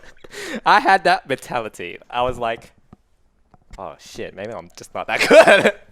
I hyped myself too much. And That's then- like iconically Finn though. You like watch him and you're like, this guy sucks. And then you play him and you're like, oh my god. So yeah, I had that mentality, and then I just came every week. I'm just like, try and do my best. I'm like, oh, all these people are pretty good, eh? Yeah. They're pretty good. Couple of bangers. And then I was like, oh, okay, that's my goal. I'm gonna beat each and one of these people who beat me now. I wish I had that. That sounds so cool. That like you saw the people playing. Like did you watch VODs and stuff? Yeah, I before you watched a came bit of. I came back to watch. Like the biggest thing I loved was when I was at that tournament was when I was watching Luma and Ben in the grand finals, and Yeah. then I just saw Luma just shield breaking Ben, and so I'm just like, who is this guy? Yeah. He's dominating this game like there was nothing, and then I just find out like Lumi's like just like god in Smash. Like Yep. I was like, oh man. There's levels to it. That was probably the moment that you saw like the heights, eh? Where you Yeah, were, that was like, the heights. Yeah. You saw the entire staircase. Like, so I would go with Infamous L, and then we were like, both of us would be like, oh man, these guys are actually crazy. Like, because we Yep. always play friendlies together, and we thought we were good. And then when we see Lumi plays with Sad Hour, then Yep. Lumi, we see them play, and we're just like, holy damn, they're taking it to the next level for sure. Because we watch, you know, the worlds that like MK Leon stuff. We're like, yeah, definitely they're good for sure. Yeah, we can't beat them. Yeah, we can't beat them, but Yeah. maybe Australian scene might be different, you know, because Australian esports scene sucks. Yeah, well, So yeah, so that was definitely like my mentality. Like I actually want to get better now. I actually want to keep improving and Yeah. beat these guys. I want to be up there. See, when I came in, I didn't know anybody. I didn't know any names. I didn't know how they played. So I kind of wish that I had that experience where you're just like, ooh. Anyway, Gravy Dice, part of his question is about SWA. And Number one, Swa. Oh, I think we are the best crew right now. really? We have me, Mittens, BD, and Nijima. We're top dogs, aren't we? And Infamous L. Top That's dogs. pretty good. Actually, I don't even know if 4-1's up. Yeah, actually, 4-1's. 4-1's Yeah. historically probably been the best. Yeah. I I reckon we can take them on. Quack as you're dreaming. No, I definitely, like, we are actually, I feel like we're in the same boat level now. Like, Yeah. ever since Nijima leveled up pretty big now, Yeah. BD's actually up there. Minons don't play as much tournaments, but he's actually really good. Like, Yeah. we all have seen Minon plays. He's actually really good. And Yeah. I'm uprising. Infinite Spell hasn't played as much, but he's actually very good. But he just have like matchup experience or just like he gets Yeah. nervous. And then, we have Umco. Yeah, Umco's pretty good. It's really good. I'm out. Umco and Recon. Just for people doing the 40, I beat Umco at the front. Oh, you actually did. You actually Yeah. did. People forget how good I am too. You upset. That was the day he got upset. He went 0-2 that day. Yeah, I did it to him. Oh, no, you I- did. I threw him- Umtar I- and you. I threw him off of the map in terms of tilt, I think. Oh. But yeah, like, we actually have a pretty good crew. Like, we have really good players. Sounds good. Piss Gang's also coming up. Well, Piscan was actually I there feel too. like it's all about like, would you do a 5v5? Or I feel like crew battles have always been 5-5s. Yeah. 3-3 or 5-5 only. I know, that's the thing, right? Like, Piss Gang's pretty good, but it feels like they're really good because they have so many players. They who are have the really stack players there. good. Yeah. Losing to washed up Smash 4 Vet Cap is a really bad loss. It actually is. But yeah, it sounds like from your crew that you have a really strong 5. Like a really strong 5. A solid 5, yeah. But that's my concern for like Piss Gang and 4-1 is like, is their 5 going to be as strong? I don't know. It depends. I think 4-1's pretty good. Are there any other crews that could compete? So Bam? from all the crews I know, there's Bam. Yeah, but There they got embarrassed by 419, didn't they? In a Oh crew yeah, it's the battle? last crew battle. Yeah, Yes, yeah. the last crew they got embarrassed. The BBs, BBCs. I'm not gonna say. I'm gonna say they're not there, so I'm just gonna ignore that. It What wasn't other that bad. crews? Okay, I didn't see it. So. What other crews are there? I actually don't know other crews. There's Comtopia 2016. That's a new one.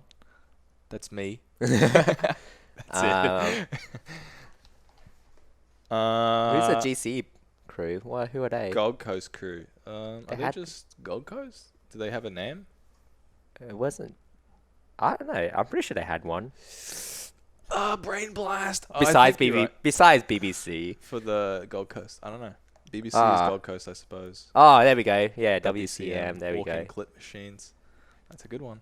They had Kajak and Savage. Oh, Kajak and Spammage is two big hitters. But I don't know who the next three would be. Yeah. Oh, J Dot's in there too. Oh, Fiasco is there. BBC absorbed WCM. Okay, good. Ah, okay. Because then that means that they actually could have like a decent five-man team. Because then you'd have like Spammage, Kajak, BD. Who else no, is it BD is in the Southwest Asian Hotties. called? Oh, is he? is that We already claimed that BD is the Southwest Asian Hotties. I love that. That's the tag. I didn't know that. That's what it stood Oh, you didn't know what it's no. It's just like yeah, swat. Southwest Why is it Asian swat? Hotties. I love that. Sam literally stole Caboose from WCM. Yeah, so like it's funny There's because Pinky and Fiasco and Vi. Okay, yeah, those. So I think that'd be the 5 and Gold Coast. It would be Spammage, Kajak, Pinky, Fiasco, Vi. right. Caboose wanted the trade. I love how he's defending it like, guys, he's mine. BD is our token white guy. We also poached Jose. Jozo, I think you might mean. Right, Jose. Starting now because I said so. Is Joseph from Gold Coast? No, Jose's up here, Brazil. Yeah, I'm pretty sure. Has he got a crew? Isn't he in BAM? Hey, I don't think he's in BAM. Jose Fiasco. Oh, okay. I'm not sure. Because he had a DDD going on, career going on. Yeah, that's true. Anyway. Oh yeah, Yeah, yeah, J- J yeah. Dot. Yeah, okay, that makes sense. Yeah. Oh, Jo- cringe. Jose's cringe crew. Oh, that's right. Who's in cringe? Um, Joza? FC Joe's. I can't remember the rest of the boys. Oh, that's their 5-man. Oh, Hill. There we go. NMX. So yeah, I reckon you guys could have a top 5 team as well as 411. I mean, we already know that they're pretty good as a 5. They're and- currently the best at the moment. And Piss Gang. I reckon that'd be top Piss Gang, yeah. 3, and that'd be it. I don't think I could. Yeah. Anyway, so that's the top 3 crews. What else was Gravy Dice asking after making the PR number 1? Yeah, do you have any goals? I still want. Yeah, I yeah, told you. I your still top want to 5. top 5. Yep. Cracking that. Oh, other goals would be beating the people I haven't beaten so far. So Satoshi. Oh, okay. Oh, my biggest goal was I actually want to time out Satoshi. Oh my god. We had a point where we almost timed out at Coastal Clash. We actually almost timed out. I didn't realize the time. I looked at Yes. it and it was both of us at death percent, but I was losing by a bit. And I didn't realize the time, but he killed me just before the timeout. Can I just say, anyone who's deliberately gone into a match and said, I want to time out Shitashi, has not won. And what's better is they come out of the match and Shitashi had no idea that's what they were doing. It was like, oh, I just thought you were playing the game. But it was actually so close. Like we both were in the game thinking that we're not gonna time out, but the playstyle we were going for, it was gonna time it. Like I was just magneting his pellet, just batting his sword or just blocking it. feed me, And idiot. we were just going back and forth like for a whole 7 minutes, and we didn't realize that we're gonna time out. That's almost fun sometimes. Like, you hate getting timed out, but then when you come out of that match for Shitashi, you're kind of like, yeah, it was pretty good. Yeah. That was not bad. Anyway, that was a big Gravy Dice question. Thank you for that one, Gravy Dice. It was a good question. What's Sairine? I always forget how to pronounce it. Sairine. It's Serene, right? Sarian. When you Okay. came to the 1-year anniversary of TNF, you beat my older brother round 1 at his first tournament so hard he told me he never wanted to come again. Serene? Seren. Okay, Seren. cool. Yeah, okay. I will now remember this forever, Seren. He told me he wanted to come again. Is this how you welcome new players? He's 100% being a baby about it. I just thought it was really funny. Is your brother Radiant Phoenix? Was that his game tag name? Game & Watch? Oh, okay, I'm pretty sure. I think I know who he is because that's the one and only time I went to. Oh no, Oh, no. who was it? He plays Game & Watch. He plays Game & Watch, right? Yeah. Okay, maybe he has a different game tag. I was thinking, but yeah, I never versing a Game & Watch. So that TNF was actually my first TNF. Oh, my God. I You're came just down. making it worse at this point. Yeah, I came down. I didn't really know it was his first time, but oh yeah, okay, that's his Yeah. name. Yeah, okay, that makes more sense now. Okay, I didn't know it was his actually first time, and then I was playing Ness. He was playing Game & Watch, and the kills I did to him was I spiked him, I spiked him, I spiked him. And he said, fuck this. I 3-stocked him both games. 8 coming back. Oh, my God. And I did not realize that it was his first time, and he DQ'd right after that game. Like, he didn't want to play losers. And I was like, did I just make someone rage quit? I Yes. felt bad, because I heard him say he wanted to DQ our losers. And I was like, what did I do? Yes, okay, so you did that. So I was like, oh no. I feel sorry for this guy. Like, he's from the coast. At any point were you like, while you were 3-stocking, like, maybe I should hold back? Or were you just like, No, die, idiot? It was like, it was a Game & Watch thing. I'm like, you're playing Game & Watch. If you're not gonna let me have fun, I'm not gonna let you have fun because I'm playing this. The genius. I had that genius maneuver. mentality going on my head. And then, yeah, I did Nest things, and I Nest those actually things did too. not think that he was actually, because at the end, I gave him advice. I was like, yeah, sometimes you can't upbeat past the ledge because I'm going to spike you, or I'm going to do this and that. Yeah. And so I gave him the advice. And Like, he's just like looking straight on, like not even yeah. listening to you. Like, And then, like, I gave him some room to improve what mistakes he actually did. yeah. And then I didn't think, he actually just left Yeah. the venue. He did true Oh! combo of best in friend group to go to tournament to go shit on. I also did the 0 to death combo on 2 and 2, which was really poorly done for me. You piece of shit. But yeah, I do feel bad that he left. You didn't even get a chance to go play friendlies with him afterwards and be like, hey, Yeah, this is how like, you because beat yeah, it Max. was our first match. Like, it was literally the first game. Yeah, and then he went, he "Oh, I am disappeared. Like, never I coming back." actually did want to play friends with him. So Don't get spiked, idiot. Quaxy's words. But yeah, I still, at this point, I still feel bad because that was the first time someone that actually, like, I didn't realize he would DQ and, like, just left the building. Yeah. Like, I would have been fine if he, like, he went through losers and then he got salty at me. Yeah, you But would've been he like, DQ'd "Fuck our this guy." losers and, yeah, which was, oh. Okay. Because, like, the newcomers I had versus was Hui, and a couple, like, Tournament boys. Yeah. I had them as my first round at Rambats and stuff, and even when I do destroy them, I would just be like, yeah, this is what your you can room. do. And they still play, and they still, Oh. they come back to me and be like, and ask me more advice, and be Yeah. like, oh, okay, cool. I've only played against Huawei, but he's really good with that, where he'll like, he'll ask for advice. And then the crazy thing is you can tell that he's taking it in when you're telling him. Yeah. So It's good. Like, I really enjoy people asking advice, and they take it to Yeah. the next game, and then they improve. I really like that. Because I even ask, like, people, like, what I did wrong too sometimes. And, Yeah. what I could do better. Like, Del will always give me shit for something I don't do right, and I'm just like, I gotta remember this now. Gotta keep remembering this. there was a long time where like I would ask top players, I'd be like, hey, what do you think I did wrong in that? And they'd be like, I don't know. Just be like, But fuck. you just versed me. yeah.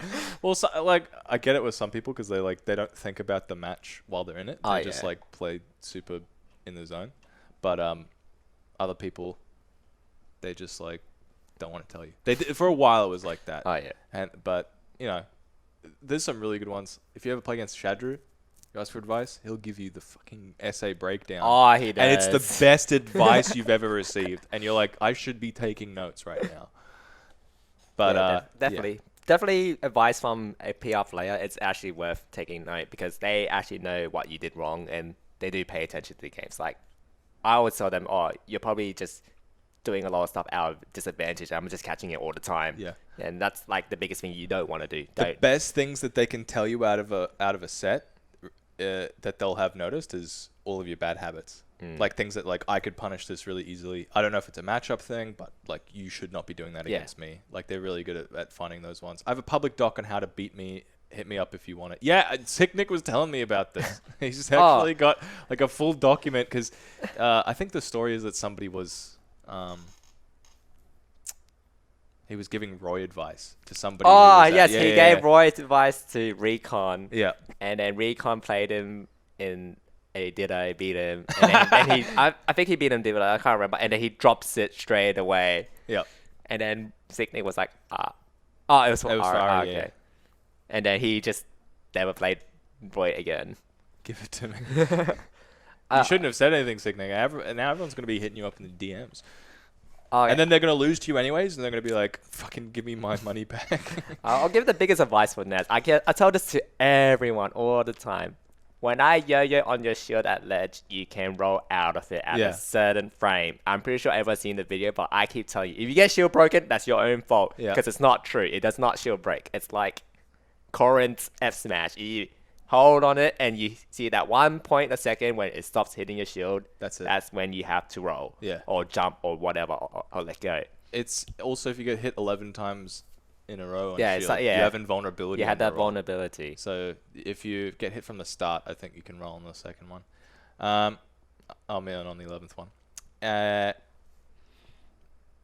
Ness advice. Is that the best advice you can give? I just tell them, just jump in front of me all the time. I actually just tell them, do not jump in front of me. Do not jump in pick your fire. You know, all that stuff. You're going to get And I tell them, when I ledge guard you, find different options. You're doing the same thing. I'm just keep doing the same thing back at you. Yeah. And I think I told Squidfist that. And then when Fist first versed me, because I kept yelling at him, I told him, you got to change your recovery option. Next game I versed him, voila. He changed his recover option, and he's doing better because he always hated versing Ness because of the yo-yo. Yep. And now he knows how to play around the yo-yo. He's like enjoying the matchup better now. One of those people, Squidfist, who can get cranky after a loss, but will still take an advice. Yeah, he takes it in, and then he learns from it, and then that's how. That's why I tell everyone, you can play around yo-yo. You just gotta figure out how.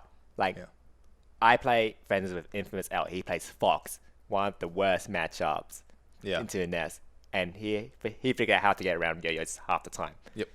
So that's what you have to do. You have to take the advice and play around or change it up. When someone like, that's the thing with Zero Suit, because people will complain about like down B all the time. But like when you play against somebody who will continually punish you for that, who will continually punish you for like yo-yo, you eventually just go, well, okay, if you don't want to punish it, that's on you, dude. Yeah. Like that's the best advice I can give you if you don't know how to deal with it. Fucking don't complain about it. Yeah. Anyway, when does Kwaksy get cranky? Do you get cranky? Kwaksy? When I'm tired. When I'm tired and you get a bit lose, stroppy? I get cranky. Yeah. Like that Friday, that last week, I came from overtime work and I came to FNS and I was playing shit. I'm just like, oh shit, I just feel shit. And then you took your anger out on people with your young link. Yeah, I took anger out in Redemption. Yeah, I do get cranky. I just don't show it as much. But sometimes I might show it, but it's not like intentionally. I was like, it might just be like my voice change or something like that. You'll be like, But I won't go like full and then start shit. Shout. Nah. I just try to keep it in and be like, maybe when I get home, I'll be like, God damn, I could have done this, that, or stuff like that. The best thing though is like when you come off of a loss that you're angry at, and then you go into the next game and you just cream somebody.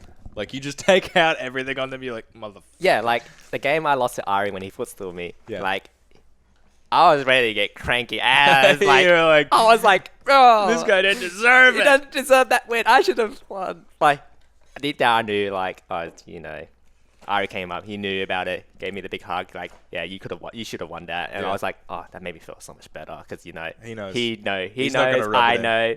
Everyone from behind who was watching knew. Yeah. And that was the closest I got to beating Ari. And then like, it feels good. Like, knowing like if they knew about you being cranky, if you knew like they're gonna go cranky because of this. Maybe cheer them up or just give them that space they need. Yeah. Anyway, no more Twitch questions until we get there. Yeah. I don't want to answer those all. We still got Twitter questions to roll through. Wildermold at wildermold.com.au.edu.gov. How to beat Ness aside from Edgeguard? I mean, we just talked about that. Edgeguard. No, how to beat Ness. Yeah. I only told him how to avoid Ness. Okay, so how do you beat Ness then? I mean, you should Edgeguard him though. He's so easy to Edgeguard. Ness, people don't realize, but Ness, you can Edgeguard Ness pretty easily. There's this tech from 4, right, where you run off when they're going to up B, and you air dodge past them through their up B, and you get hit by the bulb on the other side. And you're like, wow, that's crazy. Iroh did this every single fucking time that I dropped Ness as a secondary. It was every time I upbeat, it was boom, gone. There was nothing I could do. And then people used to be like, oh yeah, but you'd never get that. And then he would do it to those people in bracket. So there's so many ways that you can beat it. I think the best advice though is don't overthink it. Yeah, like Ness you can definitely beat Ness neutral and stuff. Like, Yep. you just gotta know what kind of Ness they're playing. You know, there's like the heavy magnet people Ness. You can definitely punish that. Yeah. Like, once they double magnet, they have time to before they land, punish them. You see the spamming mash button Ness. You see them doing random buttons, punish them. Like after you see them press a button, run up, hit them. Yeah. People think it's not punishable, but it's definitely punishable. They're mashing. Predict if they're going to do pick a fire. You can definitely just jump over it and punish them. Yeah. Or parry, block. There's a long lag after it. Ness has one of the shittest air recoveries. Like, if it's disadvantage. Ness has one of the shit disadvantage in the game. Yes. You have to capitalize on that. If you don't, then you're just giving Ness a free stage control again, and he does what Ness does again. Yep. So it's like, you just gotta figure out what kind of Ness style they're playing, and then you just capitalize on that pretty much. And just don't get hit by Pick a Fire when you shouldn't be getting hit by Pick a Fire, pretty much. For edge guarding him, if he goes into up B, you should every single time be able to kill him. Not saying you should go off every single time. There's 2 things that you need to be aware of. One, if you see them jump, you catch Ness's jump, you can't panic when you know they're going to up B. Everyone panics in that 1 split second, and they try to run off and hit him or gimp him. Yeah. They get hit by Pick a Front Rocket. Yeah. I see it every time. And I tell them, you shouldn't have panicked. You saw me jump. You saw me, you caught my jump. You should have known that I'm going to up B back to stage. You have to execute better. Execute it, yeah. Or you go for that 2 frame, because it's pretty easy to predict when Ness is coming back. So yeah, that's the stuff like you need to like be aware about Ness. Definitely when you're catching Ness's jump for sure. Disadvantage Ness is the worst. Yes. But often he will. But that's the thing that you'll know, right? Like he doesn't want to use his up B, so he's obviously going to try and jump. Yeah, and like air dodge if you back see every me, single like time. everyone sees me abuse air dodge a lot, and you can play around that. Yeah. If you see me versus Fly before, Fly knows I abuse air dodge a lot, and he goes for the 2 frame, and be like, "Aha, I caught your air dodge, now you're dead." And now he is subsequently very good at 2 framing a lot of other characters. Yeah. I remember watching him versus Iroh at the Arcadian, and there was like a 30-second period where Iroh just kept getting down tilted at the ledge and then just like nared or something over and over and over again. Like could not get back. When you say don't panic, are you saying they need to be faster to go for the Gimp or try not to go for the Gimp at all? I think frame data might help this. At the start of Ness's up B, it's invulnerable, the bulb that comes out. Yes. So if you're on the top of Ness, you can't actually punish him very well. So It's the distance too. You have to know about the distance. So if you're going to hit him, you probably want to hit him from the left side or the right side, depending on which way he's recovering from. Like you want to be in front of him and then like forward air or whatever it is you need.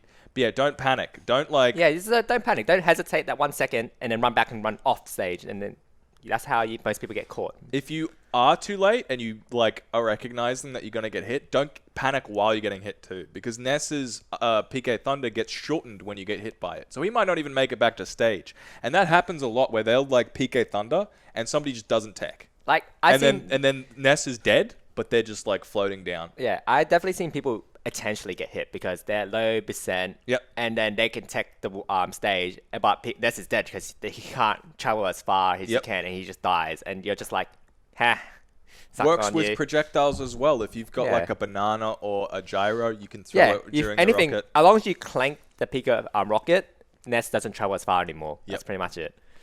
But, watch people still get hit by it. Yeah, people still get hit by it. I see it happen all the time. It's fun. In nice big friendly letters. Yeah, you also probably want to, if you are in friendlies as well, go and try and gimp over and over again. You can probably just, get the bot. I and then even just told throw it I off even stage. told some people just air dodge through me and get hit by the Pika Thunder. Apparently, Loki said that doesn't work, or that hardly ever works in this game. But Loki does play Yes, Snake, he and I does. don't know about his air dodge. It kind of looks. It cunt. depends what kind of air dodge you have. Yeah.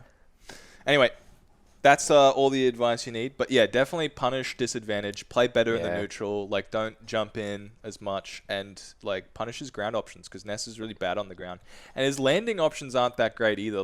He can cross you up, but if you know the cross ups are coming, you can't necessarily get punished as easy if you're just gonna shield the thingo. You have to know that they're gonna grab obviously when they land, but Also, I tell everyone, please DI or SDI out of Ness. You can fall out. yeah, for his Fair, up aerials. airs, and some stuff are not even true, but they don't know it. In Ness, people just abuse it Yeah. because they don't know. How many times have I gotten up air into up air into up air? And Yeah, I'm just one of dude. them is not true. One of them is bound to not be true, Yeah. unless you're on a certain percent that is true. So you just gotta know actually the matchup, what's true, what's not. You can fall out stuff or not. Don't fall out stuff. Yeah, so get comfortable in the matchup. Yeah. Let's go to the next question. Joz, how long have you been playing Dota for? What's your elo? Who are your best characters? I won't know any of the answers that okay. you're talking about here. So Besides, to start off, it's not Elo. Elo is League. yep. It's MMR. And it's not MMR anymore because Dota changed it, and now it's just a rank base. Yep. But there is still MMR, but it's not. It doesn't really matter Hidden much. MMR. So I've been playing Dota since in high school. So the first Dota, not Dota 2. Yeah. I played that with my friends. I did play the open Dota, The beta. Or like whatever. the big the league Dota League for Australia, Yeah, for Aussie. I did get invited into it Wow. to play, but I didn't play actual tournaments. So it was in-house Dota League, so people would have 10 rosters and slot anyone in, and then they'll just play in about point base. Pretty That's much. pretty fucking. So I did cool. make it that, and that was Dota, and Dota was pretty hard to play. I'm saying it right now, and I had a shit laptop. Yeah. And then I played Dota 2 when it first came out, beta or open, but I didn't like it because it was no Australian server, and it was just too laggy, and it was nah, off. And Yep. I ended up playing League. Then I came back to Dota 2 again when it first get Released. Australia open, Yeah. and I wasn't really a ranked person in Dota 2, so I did try it out, and I hit the 4K margin. That Yeah. was the better half of the average players, Yeah. and that's why I sat and just left it there. And then recently I came back and I was playing ranked friends, and now I play it as fun. I play it for fun. I don't Yeah. play it seriously, but I'm at Legend 5/Ancient 1 for both roles. Support role has its own division, and then the carry role will have its own division. So Okay. you're not just based on both roles. Yeah. That's nice.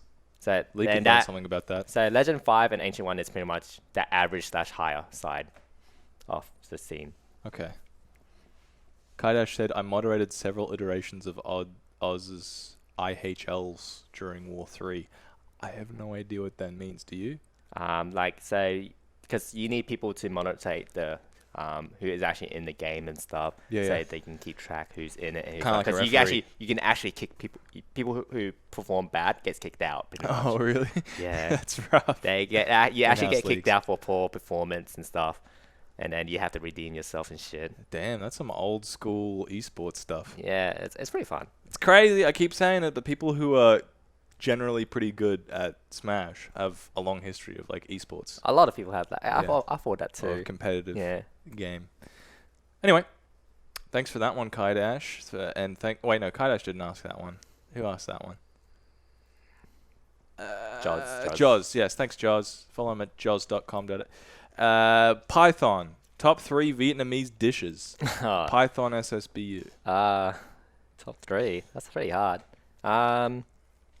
I think I definitely love one of the soup-based dish. It's called Bumbo Ware. It's like spicy. Is it spicy beef? Spicy. I don't know what's in English. I can't remember. Well, what is it? It's soup-based. You know what pho is? Pho. Yeah. So it's like that, but it's not that noodle and beef. It's like a different type of noodles and what's inside, and it's spicy too, and it's good. That's one of them. Yeah. My second one is bun cell. It's also called pancakes. It's the yellow pancakes with pork and shrimp inside and bean sprout. I have had that before. Yeah. Pretty good. You dip it in sauce or something and Yeah. lettuce and stuff. It's not bad. Not bad, yeah. I make it at home, so it's pretty good. Yeah. And I reckon my last one would be a BMT, so bun meated, so pork roll. Oh, okay. Like the Yeah. good classic. But the pork roll has to be specific. Like I like it with extra it's butter and stuff, butter mix, Yeah. and it tastes so good. Like it's so. Oh yeah. I can't understand. I always feel jealous because, Australian cuisine is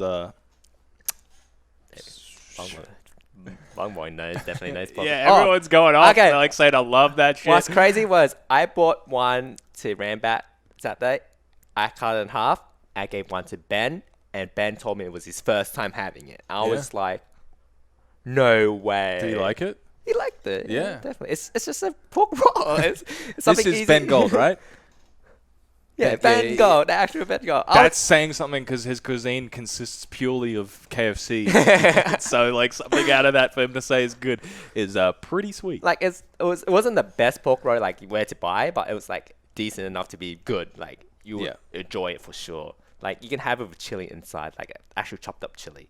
Yeah. But I don't eat that because I don't like I can't handle my spice hard enough. You were saying earlier. I Yeah. just, like, choked on a really spicy noodle earlier.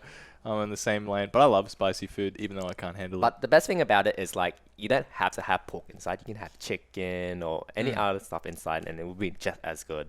But the main ingredients would be like it will have like carrot, cucumber, and frick, I forgot about the other stuff like butter and stuff. And Yep. it's so good. All right. Well, next time you bring one in, you got to pass me one. I'm totally. I'll just, like, you don't even have to pass me one. You could just, like, hold it out and forget about it, and I'll, like, drive by and take a munch out of it while it's sitting in your It's hand. like it depends what kind of bread type you get, because most of them you can get it ovened or like heated up, and Yeah. then the outside of the bread it's like not just normal bread, like so you know what the roll looks like a bread roll. So the outside would be crunchy and like a flaky. pastry? Yeah, that's what. Yeah, like pastry. Yeah. Pastry. A bit kinda, like but it's like pastry. also be crunchy and like it'd be nice and like it won't be cold, it'll be like a bit warm and it's so like it's Okay. just with the butter it was just like You're making me so hungry, and all I've got is cold, spicy noodles. I'm fucking in hell right now. Mate, pub lunches are top notch. Pub food is, okay, not even Australian. Neither is fish and chips. Yeah. Neither are Lamingtons. But B, also top fucking notch. it, Yeah. Do you have any Australian foods that you're like, this is amazing? what kind of Australian foods like Lamingtons, pavlova. oh lamingtons I like. I actually do like. Isn't that New Zealand based though? They're all. Yeah. There's nothing that we have that is our own, Like honestly. besides Vegemite and stuff. Yeah. Nah, I don't know. Do you like Vegemite? It's okay. I don't actually. It's not my go-to, but I can eat it. But nah. You know what you should try? You should try Vegemite on a hot cross bun with fruit in it. A fruity hot cross bun. Oh, okay. Because you get the sweet and the salty, and it just works. Mm. Vegemite is disgusting. It's disgusting, but it's I also tried kind of it. good. I had it once, so it was okay. I had Spam. Is Spam Aussie? Spam, like fucking churned up meat. I don't know. I don't know. I haven't seen it be called Aussie. Also, what about Lamington's chips? Vegemite is great. I haven't what tried is Lamington's a chips. What the hell is that? Chips? Ugh, that's not like crisps. I don't know what that is. Sam, stop with the chips, please. Actually, that's the thing. I don't know what's actually Australian because I just know Vegemite is. That's it. And if you tell me anything else, I'll be like, I think if you looked at like high cuisine, there'd probably be a lot of like seafood and shit that we came up with. I think we came up with mango-based alcohol. That's like definitively Australian, but I'm not meat sure. pies. Meat pies aren't Oh, Australian definitely. either. They're British. They're British. Can I recommend Possum Magic? Isn't meat pies a you? What? See, I don't know what's actually Mango alcohol. what's Yeah, like actually. you know, alcohol's based on different like fruits and vegetables and stuff, like grapes and whatnot. We made one that's based on mango. It's not like a cultural milestone. It's just like, oh, let's try Like this out. you can just say like I could say maybe kangaroo meat or maybe crocodile meat. Like I had tried them before, but I don't know what cuisine would you put them in. Like I didn't know 4X were called mangoes. But What? no, They are? yeah, I've never heard that before. But definitely mangoes. That's funny because I've been to the 4X brewery. Actually been into Yeah. the tour. I didn't even know Same. that. This. I didn't know either. I tried hops there and I was like, ooh. Snags. Oh my god. Sausage on bread from an Office Works or a Bunnings. Bunnings. That is my go-to. That is Aussie cuisine at its finest. $1 and you get another dollar for a soft drink. $2. Oh, you just walk around in Bunnings like, yeah, what's up? You're like, holy shit. Yes, I definitely. Yeah. When I go Bunnings, that is my go-to. I'll be like, yep, I'm going for this. Let's go. I don't think that's something we've created, but it's definitely ours. It's definitely ours now. Anyway, let's get through these Twitty questions so we can get the guys at our Twitch chat popping off and asking us stuff. How do you practice Ultimate? Do you practice Ultimate a lot? Sonic Mam at Sonic Mam. I actually do not practice as much at home because I knew hate Wi-Fi NES. I can't do it. It at gives all. you bad habits as I'd rather play my good old favorite Donkey Kong or any other character. Oh my god, you're one of them. I would not play NES as a Wi-Fi character. I hate it. It puts my timing off and stuff. So I actually do not practice NES online. Do you practice with your crewmates a lot? No, we actually don't play as much, actually. The only people I play with is actually just friendlies with, like, Infamous L, my friend Breezy, and my other mates. Like, we just play for fun. Most of my practice actually comes from actually going to FNS, playing the friendlies with someone. Yeah. Or putting in the work there. Or maybe someone might just invite me randomly, like... To a Smash Like session. Midden.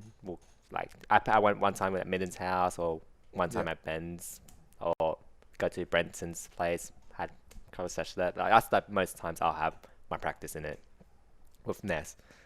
But the only time I have gone to labbing is to practice my Peak of Thunder recoveries. Oh, yeah. I done that only once, and now I trust I'll be like in the game, I'm going to trust my muscle memory, and I'm going to do it now. I have not messed it up. The one time I done that practice, well, I spent like a good solid half an hour to an hour just You're like practicing off the walls. Yeah, practicing angles, bouncing off walls and stuff. I spent an hour doing that one time, and now it's become muscle memory kind of. Do you know how to do the other way one where you like... Yeah, so if I see someone coming from there, I would actually go the other way and try and come back. Yep. But I failed that one time in one of the games I did. I was so close to coming back. I had the angle right, but I didn't catch the ledge. Rip. Yeah.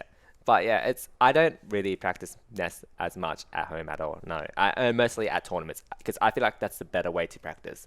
Just having the game experience match up and stuff. Especially when it's offline. Offline is the best practice. I don't want to ruin my timing because magnet is crucial and so on. And like you'll just get used to like, oh, PK fire hits, sweet. And then, like that's not what you want to do as much. Like I'll still get like good experience like when I'm playing like DK stuff. Like I'll practice like my neutral gaming or reading or something like that. Absolutely, like how quickly you can pick up on habits.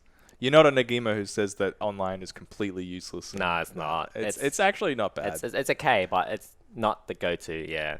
Yeah. Definitely, if you're versing someone with bad net, just leave the game. I mean, just think about Pillow Talk. Like he constantly plays online. He barely plays offline at all because he's got nobody to play with, and he's one of the best players in Australia. So it's he's also playing one of the hardest characters too. Yeah. Not best players in Australia, best player in Queensland. So. Yeah. Yeah. I hate having to adjust the timing for it with. Anyway, Kai Dash. Smash PR is nice and all, but when are you going to get serious about making Fantasy Strike PR? I definitely like playing Fantasy Strike.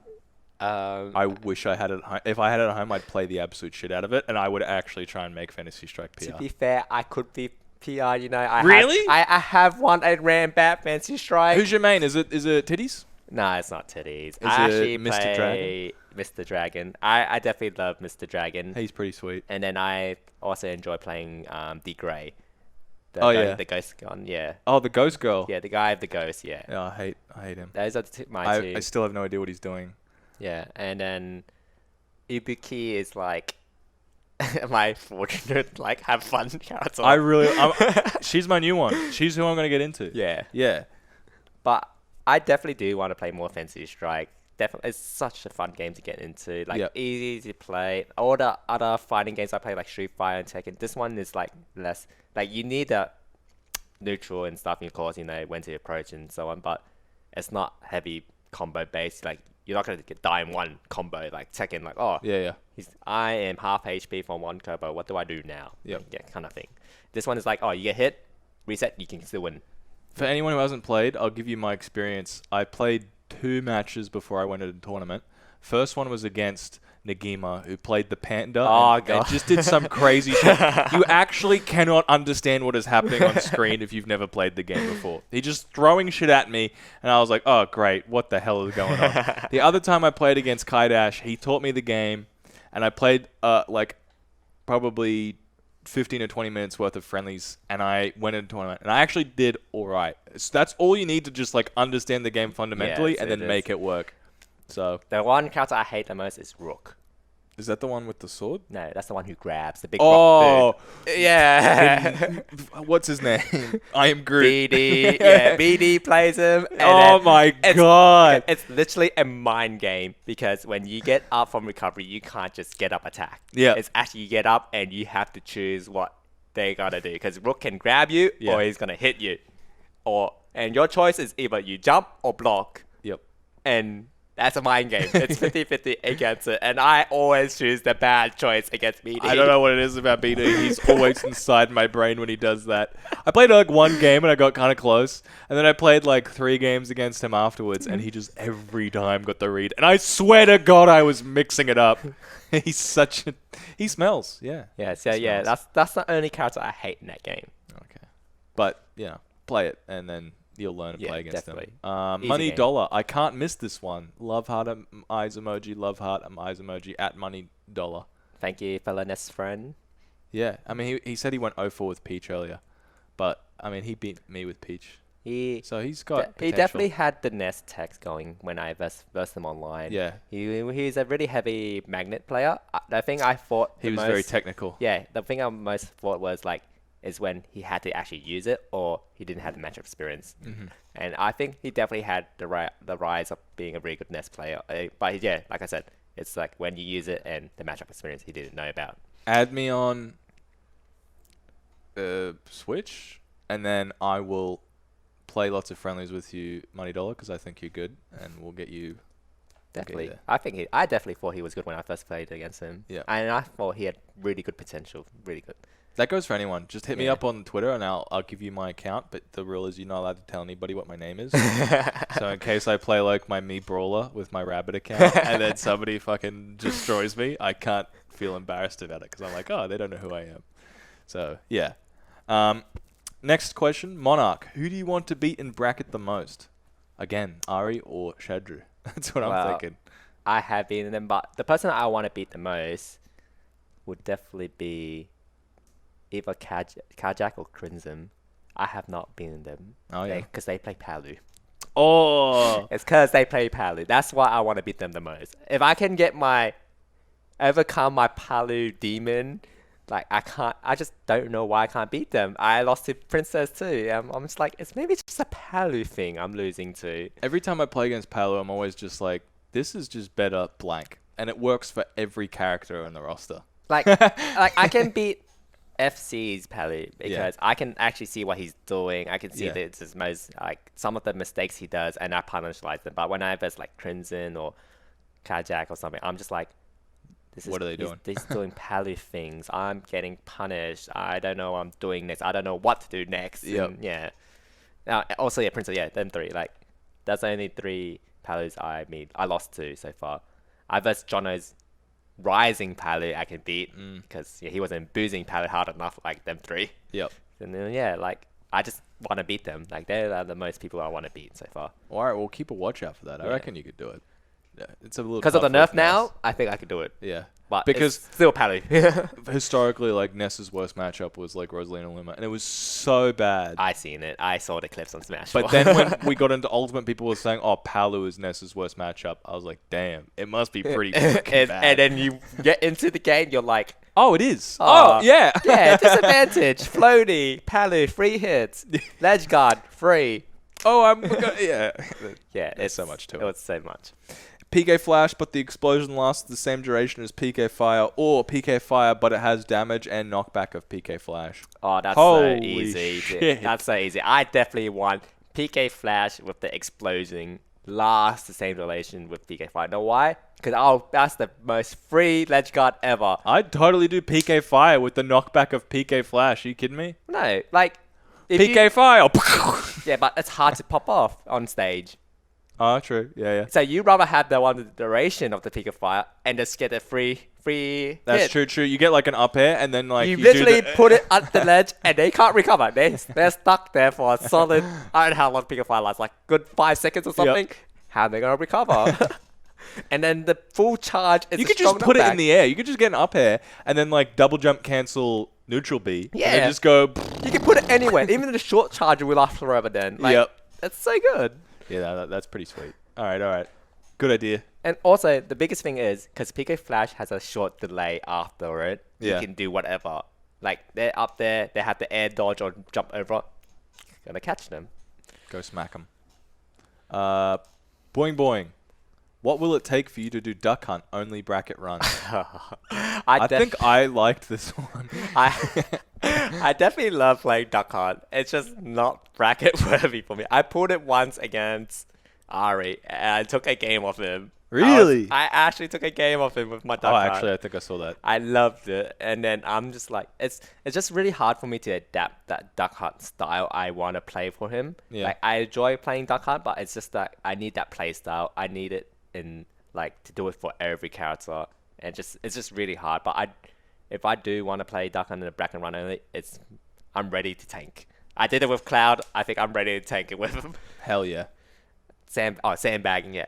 But yeah, Raito was the main reason why I actually want to play Duck Hunt bracket. But it's like, because but in his scene, Duck Hunt makes sense, you know, because Japan, you're playing against other projectiles, not heavy forward people. But in Australia, you're versing people like Bowser. They or just hold people forward. who's going to hold forward, and they're going to keep poking Yeah, it. And they're it's gonna beat the like, crap it out of you. It actually makes sense for Duck Hunt, because you're supposed to capitalize on that. But at the same time, it's like they're so used to you make one mistake, I've got like a 60% combo. Yeah. And the onus is on you to just be like, okay, I just got to hold this guy back all day.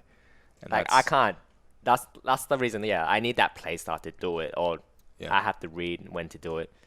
Like we don't like Queensland does a hold forward, but they rare. We hold forward in comparison to Japan. We hold forward in comparison to like the US. You know when to hold forward and then keep holding forward, but you know when to stop. Yeah. Compared to other like Australians in like Victoria or New South Wales, Those guys actually yeah. hold forward. Yeah. It's like really hard for to play solo Duck Hunt. That's why Raito is like playing Banjo now, because when he sees those people who's gonna hold forward or like closing in or bad matchup, he's gonna play Banjo. He's that's always been the thing with Japan. Like I remember even Japan's like if you look at their aggressive characters that they play, they like find a way to make them play defensively. I only remember like I'm gonna bring up Smash 4 again. I'm so sorry, but Smash 4 Fox. They used to like play it so that like you'd get close and they just jump side B across the other stage and start lasering you again. Like they would like play it purely like that. Like no, you cannot approach. I will play as defensive as I possibly could, and they were really good at it. That's one of the reasons that like Zero Suit's really good. I think because Zero Suit will just like side B you all day, and they're so cool with doing that. It is. And then just like okay, punish it. I dare you. But anyway, yeah. So we're probably not gonna see the Duck Hunt. Nah, I don't think it's me. I don't like. I enjoy playing Duck Hunt a lot, but I don't see myself in the competitive scene with the Duck Hunt. That's fair enough. Like I might Just pocket pick it, but go up to Kwaksy at a tournament and just be like, "Hey, Quackers." Yeah, definitely. If you want to verse my I Duck Hunt, wanna see this Duck Hunt. yeah, I enjoy it. I love playing around with the can so much. Like, Yeah? it's so good. My favorite's like the side B combos. They're so cheesy. yes, I I'm know, like, holy shit. I think that's what I did to Ari. He didn't know about it, and then I just abused it so much. Ba-ba. Yeah. Anyway, so final part of this podcast is that we turn the table over to you guys in the Twitch chat. You get to ask whatever questions you want. Maybe you felt like you missed your question. I know we've been interacting with you for most of the podcast, but this is your opportunity to like get some long form stuff that you might have felt like you got to know Kwaksy a little bit better, and you can ask questions now. We give you a little bit of time to think of them and write them down. So I imagine there's, if this was a Facebook chat, there'd be like a million little ... dots going down there, and you guys could ask us away. Best bubble tea flavor. I have two go-to. One is green apple green tea with apple jelly. I don't think you can get that. You can't get that at Goncha or something. It's like an Asian thing. It's like pure apple. Yeah, and the ones since I can't get that at like Goncha or like Asian like other like mainstream stuff, I just go for like winter melon milk tea with like the foam. Jesus Yeah. Christ. I don't no, I don't go to bubble tea Oh, yeah. places, so I don't know. But I just hear shit like winter melon and I'm like, holy shit. Yeah. And the green tea and what was it? Green apple green tea with green jelly. Or was it apple jelly? Apple jelly. Yeah, So there it's you go. actually just green apple. Jesus Christ. That's like, for me, that's hardly even tea anymore. But, you know, I bet it tastes really good. It's good. Name more of your favorite foods from Bon Bon. Oh, there's so much food. Like, okay, I used to be a seafood person, like really heavy seafood person. Yeah. But like I enjoy eating like crabs and stuff. But now, you know how like you grow older, I became allergic to it. Oh, no. Yeah, I got what's it called? What's that? I can't know what the Like allergies that crop up later in your life. Like I can't eat shellfish. Shellfish. Yeah. Shellfish So allergy. it came in late, like super late. Yep. And I'm just like, but I just enjoy loving eating like crabs and stuff. I'm just like, no way, it just happened to me. That happens quite often. People develop allergies later in their life. I am so scared of anything that I'm allergic. The only thing I'm allergic to is mango skin. Oh, really? When it's rubbed on my skin, I'll get a rash. That's it.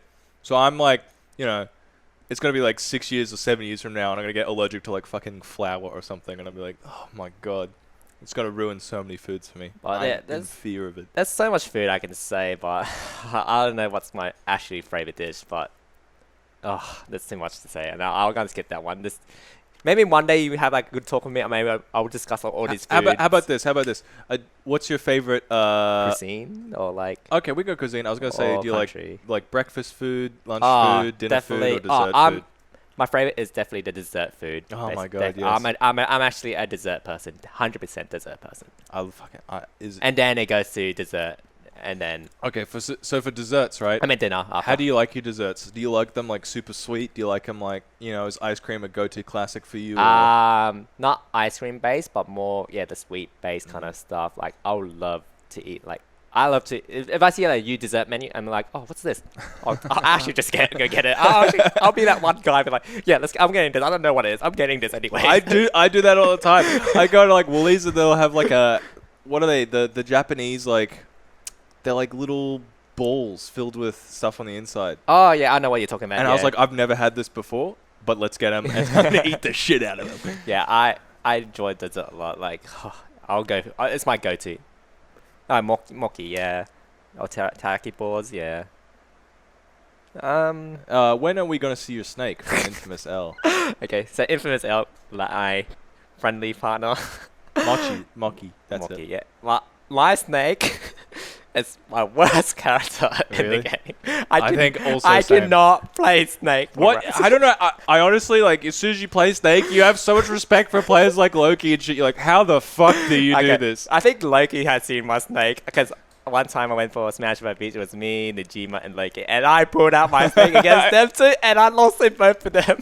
They're like, dude, put it away. When I touch Snake, I'm like, I gotta do this cool flash nade stuff for C4. When I can just play neutral, I could have just won. Like play Snake normally, I could have won, but I can't do that. And one moment I pull the nade out, I'm just like, yeah, I'm gonna do something cool, and I just lose. All I've got is this nade. I watch this shit. I get bodied and I get 3-0'd. Oh, three something. That's not me. I'm walking around like I lost my wallet half the time. I'm like, I've got a nade. I'll put some C4. Oh, the nade exploded. So if you see me play a random strike money match or something, and you see that Snake in my pool, You know you're gonna win. All right, cool. Gravy Dice. Best way to maintain performance / focus during a whole tournament run, particularly at monthlies playing for almost a Okay. whole day. That's Okay. a tough question. For monthlies, like the mindset is do not play any other characters. If you're gonna Yeah, play yeah. friendlies, do it after your winner side and loser side, because loser side you definitely want to focus more and play better. Yeah. So always play your main character for sure. When you're playing friendlies, If you're going to play friendlies at the start of the tournament, yeah, I make this mistake all the time. Do not play against the same person. The yeah, whole do time. not play the same person all the time. Try to play mix it up around. 'Cause But you- even then, don't try and play too many friendlies. Play like a couple to warm up, and then that's it. like, at least when you say you want to play friendlies, say, oh, I want this as like a a serious friendlies at least. Like Yeah, say yeah. they know that you want that warm up and get that feeling in. I like to go and have my good water break. Mhm. It's like something to like reset myself, relax, and like don't Yeah. sometimes I do not even watch the other person play because I don't want to get into the habit of looking what they do badly because it's gonna be different when you verse them for sure. Yeah. So I try not to watch it unless it's like semi-finals or somewhere up like in the winner's side still. Yeah. Maybe I might watch them, but do not worry about it too much. Do not worry who you're gonna verse. You can beat anyone. Mhm. My mindset is, oh, I'm gonna verse them. I can win. Do not say, oh, you're gonna lose because you lost to them before, or like This is it's a hard interesting. matchup. Because some people will be like, you got to prepare as much as possible. You got to Yeah. know who you're playing against. You got to have a game plan going in. You got to watch their games while you Yeah. can. You got to get a lot of practice in. Personally, I think I'm more on your side where I'm like, I seem to do better the less mental preparation I do. If you like put me in a situation that I have to adapt, sometimes like your brain will function better than if you've already got preconceptions or assumptions about what the opponent Yeah. should do based on like somebody else or a previous match that they've played. So I think like, yeah, you got to find out who you are. Yeah, I just like, oh, just don't put too much thought into it. Like, because if you do, that's when you get the nervous breakdown or Yes. you get that performance issue or something. Like, especially like the one thing I had was the stream when I went onto the stream. I felt like I had the performance issue because like people were watching me, like everyone's watching me. Everyone's gonna watch my one little mistake and be like, hey. Yeah, you're listening to the commentators and they're like, wow, Kwaksy's playing so good, and you're like, they're gonna say I'm shit. They're gonna Yeah, say such so- mean things. So the biggest thing is like don't put too much thought into it. Try to be yourself. Try when you get into that game, just do your best. Do not worry who you're versing. Just make sure you're playing at what you want to how you want to yeah. play pretty much. Because I think that was the biggest thing when I versed Ari. Because in that whole 15 run, I would try something new or try to mix it up, and then it didn't work. And I'm just like, okay, maybe I'm doing something really wrong. Like I rewatch it and stuff, and I'm just Yeah. like, okay, maybe I'll just go in, just do what I do best, and I keep doing it, and that's how I win against like some people like in FNS or in monthlies and stuff like that. So then- So pretty much it's just be yourself. Don't put too much thought into it, and just make sure you're having fun. Of course, that's the biggest thing. Even if you lose, make sure you learn something, have fun. Yeah, especially like I think if you don't get the thing that you were looking for in your pools, Yeah. you should still be able to like reframe it and be like, okay, well, what can I learn? Like, what can I come out of this with? What Yeah, can I pretty like? much. Maybe you've got redemption and you're just like, watch, I'm gonna learn so much that I will make it out of pools next time. Antec, would you still have swapped to Ness if Pichu didn't get nerf? Well, I always had a Ness. I played Ness in Smash 4 as my friendly character. Nice. I had played Ness in Ultimate against my friends. Yeah. Because I started with DK, and then Ness was there as my pocket pick for sure. Yep. But someone told me, oh, I looked at watching like Void played Pichu and like all that crazy top players played Pichu. I was like, oh, maybe I can do Pichu. So I played Pichu, and I was like, oh, I'm doing pretty good with him. I enjoy playing Pichu. And then the nerf came out. I'm just like, Fuck this. I played one bracket run. I was like, oh, it's actually noticeable. I can't. Yeah. I need to change my playstyle. But I was like, oh no, I'm just can't. I'm not Fuck going. this, I'm out. I'm out. Yeah, if it didn't get nerfed, I think I would still have my Ness as my pocket pick or in there, and Pichu would definitely I'll still have it until I get sick of getting killed at like 60. maybe 30%. Yeah, fair Yeah, enough. definitely. Yeah, I might have Pichu still. Zondrel asks, are you going to an interstate major? I'm actually trying to go to the Phantom, Oh, the yeah. Sydney one. I had the thought of actually wanting to go. Right now is because of my situation, I'm still leaning to a yes, but it could be a no still. But I definitely do want to go to Phantom still. So that will be my first international stay. It's tough with It's work. a state, yeah. It's tough with work, and then it's tough with like It's a lot of these. You get like early bonuses and stuff to go to them, but like you can't plan your life that far ahead sometimes. And then you're like, well, I'm gonna have to leave to the last minute, but if I leave at the last minute, I'm copping like double the price. But that's like the only way that you can organize it sometimes. Because the first one I really wanted to go to was Big Cheese. Oh, yep. And I had the choice of yes or no, but because of my situation, I had to say no to it. And I was like, damn, I could have went Big Cheese. Yep. But now Phantom is the same spot, but it's more lean to a yes now. Yeah. That's why Queensland majors are so good. They Yeah. give players like us an opportunity to be like, yeah, I can go to that. Absolutely. Kwaksy, I wish you were with us to Big Cheese. Yeah. Zondor. I definitely want to Would've been go. fun. Every time I was watching you guys play, and then when Ben Verse put the stream up for us, versing Day Digital, I was like, oh, I could be there freaking cheering for Shadju when he popped off and Yep. stuff. Oh, man. Like, I had that FOMO, that big-ass FOMO, yeah. Fuck. Yeah, I could have been that bathtub too when I saw that. What is with that? I've seen so many people do that where they just like stack up in a bathtub, but it's always like, fuck, I wish I was there. I wish I was in the bathtub. Yeah. I had that FOMO kicking in. Yeah. That was such a hype day. We're out of questions, guys. Come on. Someone, where's Jet Fantastic asking us if PM is going to be it? Nah, I'm just kidding. My name Jeff? Yeah, right. So, wait, when I said PM arrivals, what'd you say? Rivals. Yeah, I think everybody has said that. QLD agenda. Where is the QLD agenda emojis? Yeah, but you gonna get Rivals on the Switch and play it at tournaments and stuff now? I told myself I was going to get it on Steam. Yeah. On the sale came out. I Yep. forgot. So I said, no, I'm not getting on Steam anymore. I'm Yeah. going to wait for the Switch to come out. And I'm definitely getting on the Switch. Does anyone have a date for when? I think they announced the date that it's coming out soon. Summer in America. So that's mid-year. Oh, So, that's exciting. summer. I'm gonna have to start playing and pick a character because there's none that I really like at the moment, but I still have yet to unlock them. My mains are...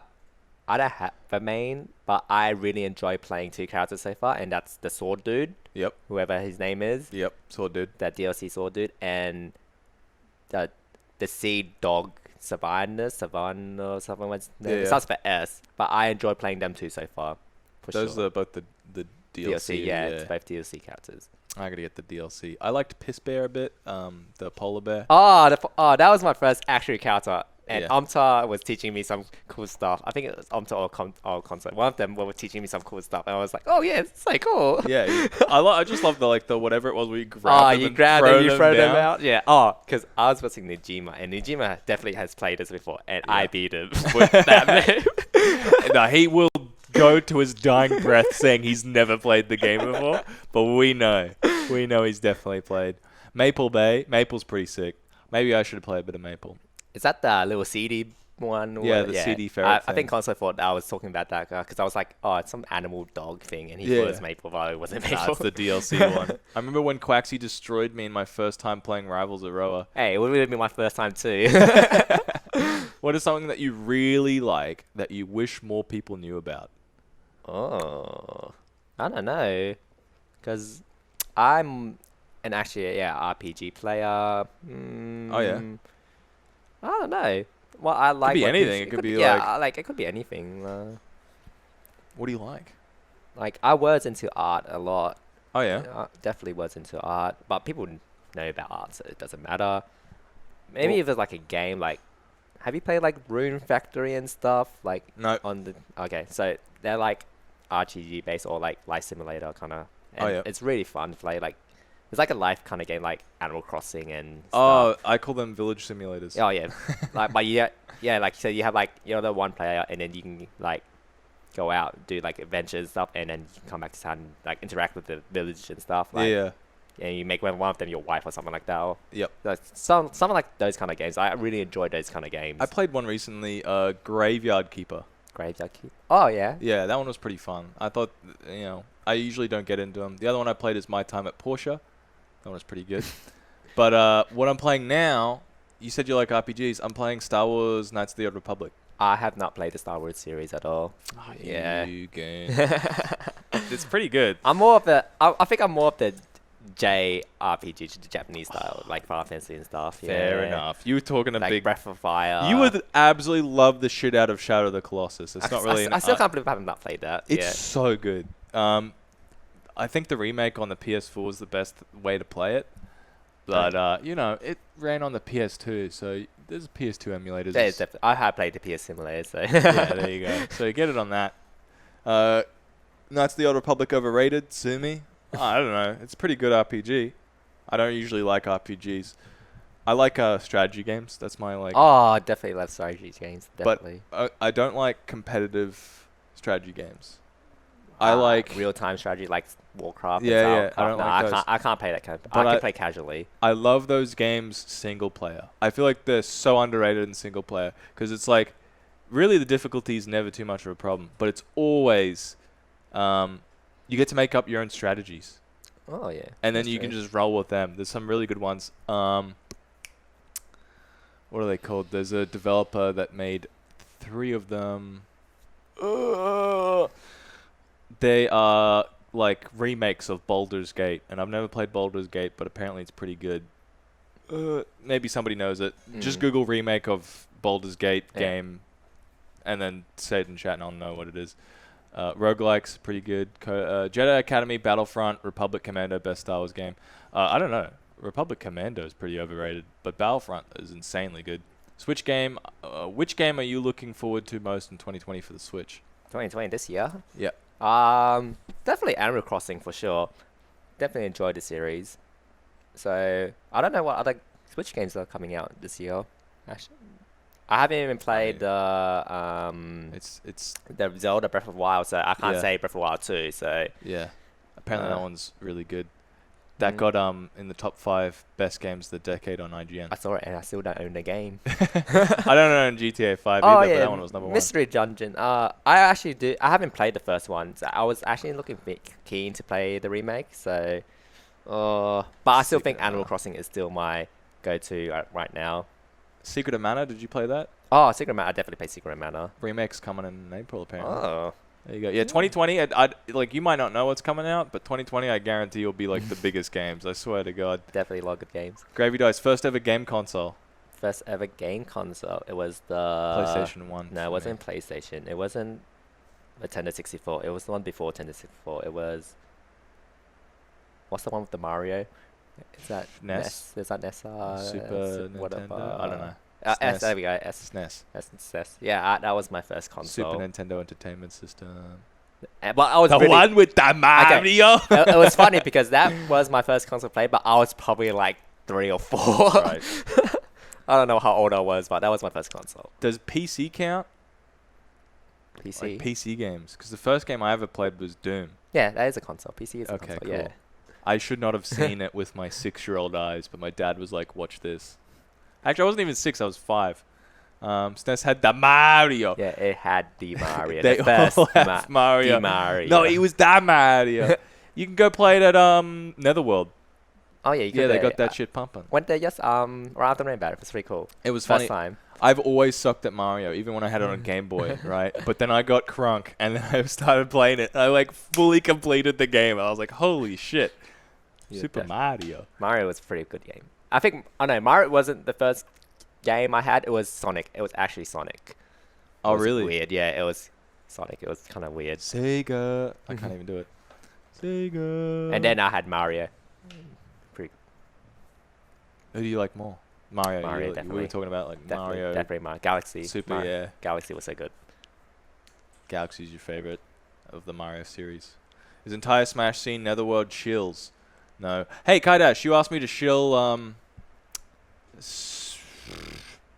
Big Fun Strike. What's it called? Fantasy Strike. That game is really sick. I may not remember the name of it, but I feel like there's not enough people who play it.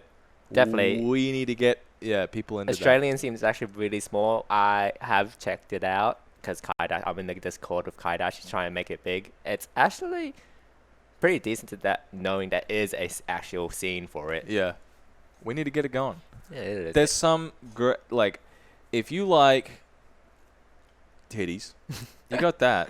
You had that one character. If you don't like titties, if you like ween, I'm pretty sure there's some ween bulge in there. Mr. Dragon is a hefty bear. But if you think about it, there was Dead or Alive, so you can't really compare. True. Dead or Alive Extreme. Netherworld was good. Wish I remember most of it. That's why you got to start at Netherworld. If you like huge dragons, we have that too. Yeah, Mr. Dragon turns into a big dragon, and he's pretty busted up. Yeah. Netherworld, you got to start at Netherworld, and then you drink a bit there, and then you go roaming out on the streets afterwards. Nope, that's what we pretty much did. But we Yeah. stayed there and played a lot of games. Yep. I played pinball for a bit. That's my favorite. I think if you were on Twitter that night, you should have saw a lot of PR lists made that night. Or we stayed at Netherworld. I can't. Yeah, if you can stay at Netherworld the whole time, it's It great. was good. It was actually great. Yeah, it's actually probably one of the best. There's also another place that's closer to the city that has an arcade. Arcade in City. Yeah, it's not like actually in the city. It's still in the valley, but it's got like a punching machine. It's got some cool games. It's also a bar. I don't remember most of it because I was smashed, but I broke the record in the punching machine. Nice. Yeah, I cheated. You know how you like punch Is it the the thing? uppercut? Yeah. I was like, hey guys, watch this. Whatcha! I'm #1 crazy taxi PR, but Verse will claim I'm a fraud. Crazy! I love that game. I didn't know that. robbed. Is that at Netherworld? I think there was one. I didn't check every game, but I saw most of it. But I think there was, because I remember Zondro and Ben was like, let's go play Crazy Taxi or something. Yeah. Daytona USR PR baby #1 fraud PR lists. Lucky B Sons deckers. Okay, is that it? Aight. Sifo, you weren't there, not enough attendance. Be lucky, yes. Daytona USA, let's go. I think I've played that one. That's the one where it looks like really shitty graphics. It's like, yeah, you're like either red or blue car. Yeah, to yeah, play. yeah, Oh, yeah, yeah, there yeah. was an 8-player one at the coast. That's it, roll. Yeah. There was an 8-player one that was pretty cool. I Like, can't believe they it was string all crazy. those together. That's nuts. Hey, they were revolutionary for the time. They got an arcade that they just opened up at Toombul as well. You know, because they just redid the Toombul upstairs part. I went there last night. It's super shit. But okay. they've got this VR game, right? Because you know the one at Chermside, they've got these new VR ones. I have not played any VRs. They got these VR games, and it's like they got the floor that you can run on, and they've got the harness, Oh, so the you're not harness, actually yeah, running anywhere. yeah. And they've got an assortment of games. So if you do want to go to the arcade for VR stuff, go to Chermside. But they go on at Toombul. Okay. It's a little different. They probably, compared the different VRs games they could get, and they went, you know what? Let's get the Rayman Rabbids one. It's a fucking Rabbids like roller coaster simulator. And let me tell you, that shit makes you sick in 5 minutes flat. That it is like one of the worst experiences I've ever had. my lord. But it's so funny. I swear to God. I love Rabbids. It's like the pure experience. The fact that it makes you sick with just how awful like the motion sickness is part of the experience. You have to take it in turns. Like, I got in there, right? No, it cost $7. I didn't pay a dime because someone obviously paid for the first one and then quit. And they were like, so it was just a free one ready to go for me when I put the headset on. So I actually do want to try VR one time, but I heard it burns your eyes pretty bad, but I don't know. I haven't tried, so I wouldn't know. Yeah. Well, you should go to the Chermside one. I haven't been since, I don't know how long ago. Last time you went on like a 2 date to year? go watch Yeah, a movie or something. something like that. Yeah. Well, because I'm Southside, Chermside's Oh, Northside. right. Yeah. Well, what's the big shopping center on the south side? Westfield. Oh, right. It would be Malcravat. Do they have an arcade there? They had a arcade opened up. They had like beer pong stuff and shit. Oh, yeah. Yep. Mount Gravatt. Yeah, Malcravat. There's so Garbo. many like funny ads from Mount Gravatt that I know of. They'd be like, "Yeah, we got the new Rugs a Million. Come down to Mount Gravatt." That's all I know. Garden My City. hometown. Yeah, that's what it's called. Garden City. They have Time Zone. Yeah, Time Zone's kind of pretty alright. I played Wipeout on PSVR, and that was nauseating. Yeah, maybe I'm just like one of the people that just like gets sick from it, but oh well. Wait, actually, Sam? Yes, that's where I grew up. Oh, that's where he grew up. Yeah, he doesn't live there. I doesn't hear live there QT Unibar will be getting a Mario Kart arcade machine. I know that one. Mario Kart Arcade DX. I played that one. I played it too. Yeah. You can play as Pac-Man. It's pretty shit. TD, do you freaking Sunnybank? If so, where's the best place to eat? Sunnybank is where to go for Asian food. Is it? So, yes, I do go to Sunnybank frequently. I used to go there almost every day one time. It's but the best place to eat is depending what you want to eat. But Okay. Ready? Where do I want to go if I want spicy? I can't tell you that. Okay, Because where do I everything- want to go okay, if so- I want? There so you go. like when I go to Sunnybank, it's like I go there and I'm like, I won't even know what I want to eat. But when I go there and I see that store, I'm like, yeah, we're eating here, boys. I don't care what you say, we're eating here. You But just like get the feel for it, or yeah, like because I've been to all of them, so I'm just like, yeah, we're going here, guys. you're such a play-by-feel guy. With but- your nest and then with your restaurants. But yeah, the food to go to is if you want to eat, dine in, like have like shared dish and something. Yeah. King's Food. It's Okay. definitely a place where you want to have like shared food instead of like everyone ordering one dish each. Yep. Shared food, King's Food. If you want cheap steak, Wow. interested. Coffee Square. Is it called Coffee Square? Yeah, Coffee Square. It's cheap steak. Nice. Oh, it's not really cheap steak. It's like $20 or something, 25. Cheap for steak. But it's like cheap compared to like if you go to like a hotel, A like bistro $40 or something. Yeah. Yeah, you can get for like $25 or something, T-bone or something like that. Yep. With chips and spaghetti That's pretty or good. something like that. Chips and spaghetti and steak. What a combo. Yeah, it's on a hot plate too, so it's still steaming. Yeah. Oh, okay. It's not like you get on a plate and it's on a hot plate still. All It's right, pretty all good. I thought it was like all together on the same plate. Like your spaghetti spilling over your steak and your chips stuff like that. And this is all the stuff in Market Square. If you guys don't know, that's Sunnybank Okay. Market Square. But Yep. if you want chicken, there's Soul Bistro for all you can eat chicken. Pretty good Nice. place. But I don't go all you can eat. You just buy a large one, and it probably fill up the same amount too. Yeah. Feels bad, man. Where's F-Zero? Where's F-Zero Arcade? Fuck F-Zero. Best place to get post-bracket feeds. Post bracket fees. All So the it places depends we've been- where. We're in the city. Yeah. Momo's. That's the only thing that's open, pretty much. Yeah. Pretty much everybody either goes to like, what's the burger place? Burger Urge. Or they go some, like, scrounging in the city for whatever's open. Yeah, that's what we do. So it's pretty much just Momo's, and we're like, but Momo's good. I actually Yeah. like Momo's. But if What if you're here for Friday night? Where's your Friday night, there's nothing open. Yeah, there's nothing There's open. nothing. feed? You get yourself a burrito as they're closing. It's Macca's. Oh, We it's actually. nothing. The only post feed I had after FNS was Macca's, and that was with me, BD, Kaidash, and Asa, JY, and stuff. Yep. Yeah. TNF That's why I'm like jealous of the USA because they've got so many. should Like, open still late. Yeah. Fuck. Post food of TNF. The only place food I had was Hungry Jack's when you guys took me. Was it Hungry Jack's? Yeah. I love HJs honestly. I've not been there in ages, but I'm a fan. I don't know what else is open at the coast at that time. On the beautiful surface, you get the choices of Hungry Jack's, Macca's, and yes, you can only get the two. All one of 20 kebab places. Oh yeah, the kebabs. I love kebabs, but I feel like they're such a dice roll sometimes. I remember the coast had one really good kebab place at Surface Paradise. I don't think it's there anymore. I'm not sure, but it was so good. You know, I used to get shawarma when I lived in Saudi, and I've been missing that. It's like a pocket of bread, and they just fill it with meat. Oh. It's like the same meat from the kebabs and stuff, but it's like smaller. They don't put like onions and stuff in it, and it's like you used to get like 50 cents, and they'd give you one. So like you could just get like $5 and just be like, I will never finish this. Oh my god, that sounds so good. That's the you can only get that stuff when you're overseas though. When like, if that was here, they'd be like, yeah, $5 a shawarma. Yeah, nah. That would be bargain. Yeah, 'Cause everything's expensive here. that's right. You'd be like $20. That might feed me.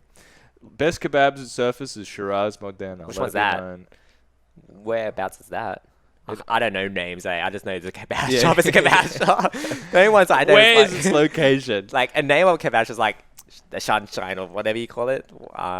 In the city, like Sunshine or something. Oh, the kebab Kebab. shop in the city? I don't know. Something like that. Like some typical name, like Yeah. a common name. Oh, Yeah, Optus. That's where he works. if only Gravitas opened for like an extra hour near Optus. Where's the best chicken schnitzel in Briz? I actually don't Do know. they sell? I actually do not know. I mean, your best bet is to just order a chicken parma at a pub and ask for it, not the parma part. Because the one time I had a couple of times. I had the fast food one, like you can buy and do at home. The regret? Yeah. Or you order at a shop, like a restaurant, but it's 50-50. If it's good, it's good. Oh, do you get ramen? Do you have a recommendation for a ramen shop? I have been to ramen, say Hakataya, Sunny Bank, or wherever else with any other joints. Really good. When it first opened, it was really good because you get free noodles when you first buy. Oh, yeah. Yeah, really good. Nice soup. I got a place they give you noodles extra for free. So if you finish the noodles, you're like, hey, can I get some extra noodles? And they come and bring over. Ramen champ. Okay, I won't lie, but the first time I had ramen champion, I did not like. Ooh. I actually did not like. That's brutal. But I did like the chicken thing they made, chicken karaage. I actually really enjoyed that. I am a sucker for chicken karaage. Yeah, but I might have to give ramen champion another try. But that was the first time I had ramen champion. I did not like at all. There's this restaurant in Chermside. I don't know if they've got it on the south side. It's called Moto Moto. Oh, yeah. They do Japanese food. It's a little pricey. They were really good for making big bowls of food that you could eat through. But I am a sucker for their chicken karaage. I go chicken karaage and I get the spicy mayo on top. And then I get a side of chicken karaage, which they bring out mayo for. So good. And then I get a side of fries on top of that. Oh, yeah, chicken karaage is such a good side dish. I just can't stop eating it. It's so good. So Infamous L told me whatever's called Genkosu, I can't know. Genkotsu is number one. I think that's a good place. Okay. I think that is definitely a good place. Pistachios from Woolies, Coles, or Aldi? None. I don't eat pistachios. But I would say Woolies. They probably got the best. But, Aldi's obviously going to have it cheaper, but it's going to give you cancer faster. And Coles is just fucking around with their dick in their hand. Do ramen champions still do the giant buckets? I don't know. I don't think so. I think they because they had it at the start, but I don't think they do it anymore. There's a Moto Moto and Pacific Fair on the Gold Coast. You should try it out. I don't recommend. I haven't been back since Lamau. Isn't there an Irish pub in Surfers somewhere, if I recall correctly? I wouldn't be surprised. I'm going to say yes. But what are they going to sell there? They could do some nice potato stuff, maybe. They have the fries with the seaweed flakes. Yep, there's like 3 Irish bars in Surfers. Woolies the correct answer. Oof, Aldi is great. Rise up, comrades, within 200 Woolies, Coles, Aldi. I've always been a Woolly person, but I like going to Coles because some reason Coles is cheap. I love Woolies. My wallet does not. Yeah, that's what I said. That's why I go to Coles now. Aldi, I swear to God, is like, you'll find something, you'll be like, this is great. And then like 2 shops later, you're like, this is so awful. I think the biggest thing, the reason why I go to Woolies is because like when you spend like $30 or more, you get the 4 cents discount at like one of those petrol stations. Yeah, I'm just one of those guys. I just like, Woolies just has better food quality for me. Like I used to buy veggies and stuff from Aldi. The thing about Aldi is that like you'd buy chicken and it'd be like, oh, best before, it's like good for a week. Which holy shit is it rare to find any meat that will still be good for another week after you purchase at Aldi. But also that it's like the next day and you opening that bitch up and it stinks. It's like someone farted in there repeatedly before they sealed it up and said, hey, suck on this when you open it. I'm like, dude, it's the next goddamn day. It's not even on special. And then you go to Woolies and obviously it's like better quality meat, yeah. But I don't go Woolies or anything for meat. I definitely would go to like a butcher or something. Yeah, definitely, 100%. If you've got a local butcher, they're like the best. Definitely would be the best. Same with unless it's closed, then last resort Woolies. Yeah. Fruit and veg is like really good for that as well. Like if you've got a fruit and veg store, it's like they've got actual like fruit. They're not just like apples and bananas and mangoes. Definitely, I would always recommend if you had a choice to go fruit market or Woolies, definitely go to the fruit market for sure. It's cheaper 100%. And they have so much variety, and they've also got it's like definitely more fresh too. Yeah, that's it. They know how to look after their fruit better. Aldi has low carb bread though. Jeez. Coles always has specials on Dare iced coffee. Oh, that's a rough one to cop. You got to get your Dare iced. You have to find the Aldi stuff that tastes the same, but some is terrible. It's all terrible the closer you get to Aldi. The closer you get, you're like, this is amazing. These Chazos, they're so good. And then you eat a whole packet and you're like, it didn't taste like anything. I just thought it did. It was all in my head. Aldi is cursed. Yeah, it definitely is. Aldi's Coles brand soft drinks are better than Woolies. Yeah, brand wise, I think so too. Yeah. I reckon. But I mean, I get a Soda Stream, so that's the true answer. You get a Soda Stream from Aldi. All right, they're cheap as, but all you need is the machine. You buy the flavors, the syrups from somewhere else, and then you've cheated the system. Oh, I wouldn't have known that. I got one for Christmas, and I was cheering, but then I put in the Aldi syrups, and I was like, "Bleh!" I don't know. I've seen those videos when like some idiot woman put like wine or something in the Yeah, Soda Stream and yeah. it just go. Psh. I don't know who way would work. Go to your local butcher for meats. Support local food. Yeah, Kings. The nuts section of those fruit markets are underrated. Yeah, I've got one at Lutwich. They've got a fruit market, fruit and veg, right next to one where they do like nuts and spices, a whole bunch of other things, as well as like you know how they make those toothbrushes out of bamboo and Oh, stuff? Yeah, they've got like the whole fucking shebang. And the problem is that it's out the ass. So I would definitely just go to like a random Asian store. I wouldn't lie. yeah, I would too. They got none in Lutwich though. They have the spice, they have the nuts, they have whatever you want. Yeah. Just go to a random Asian store.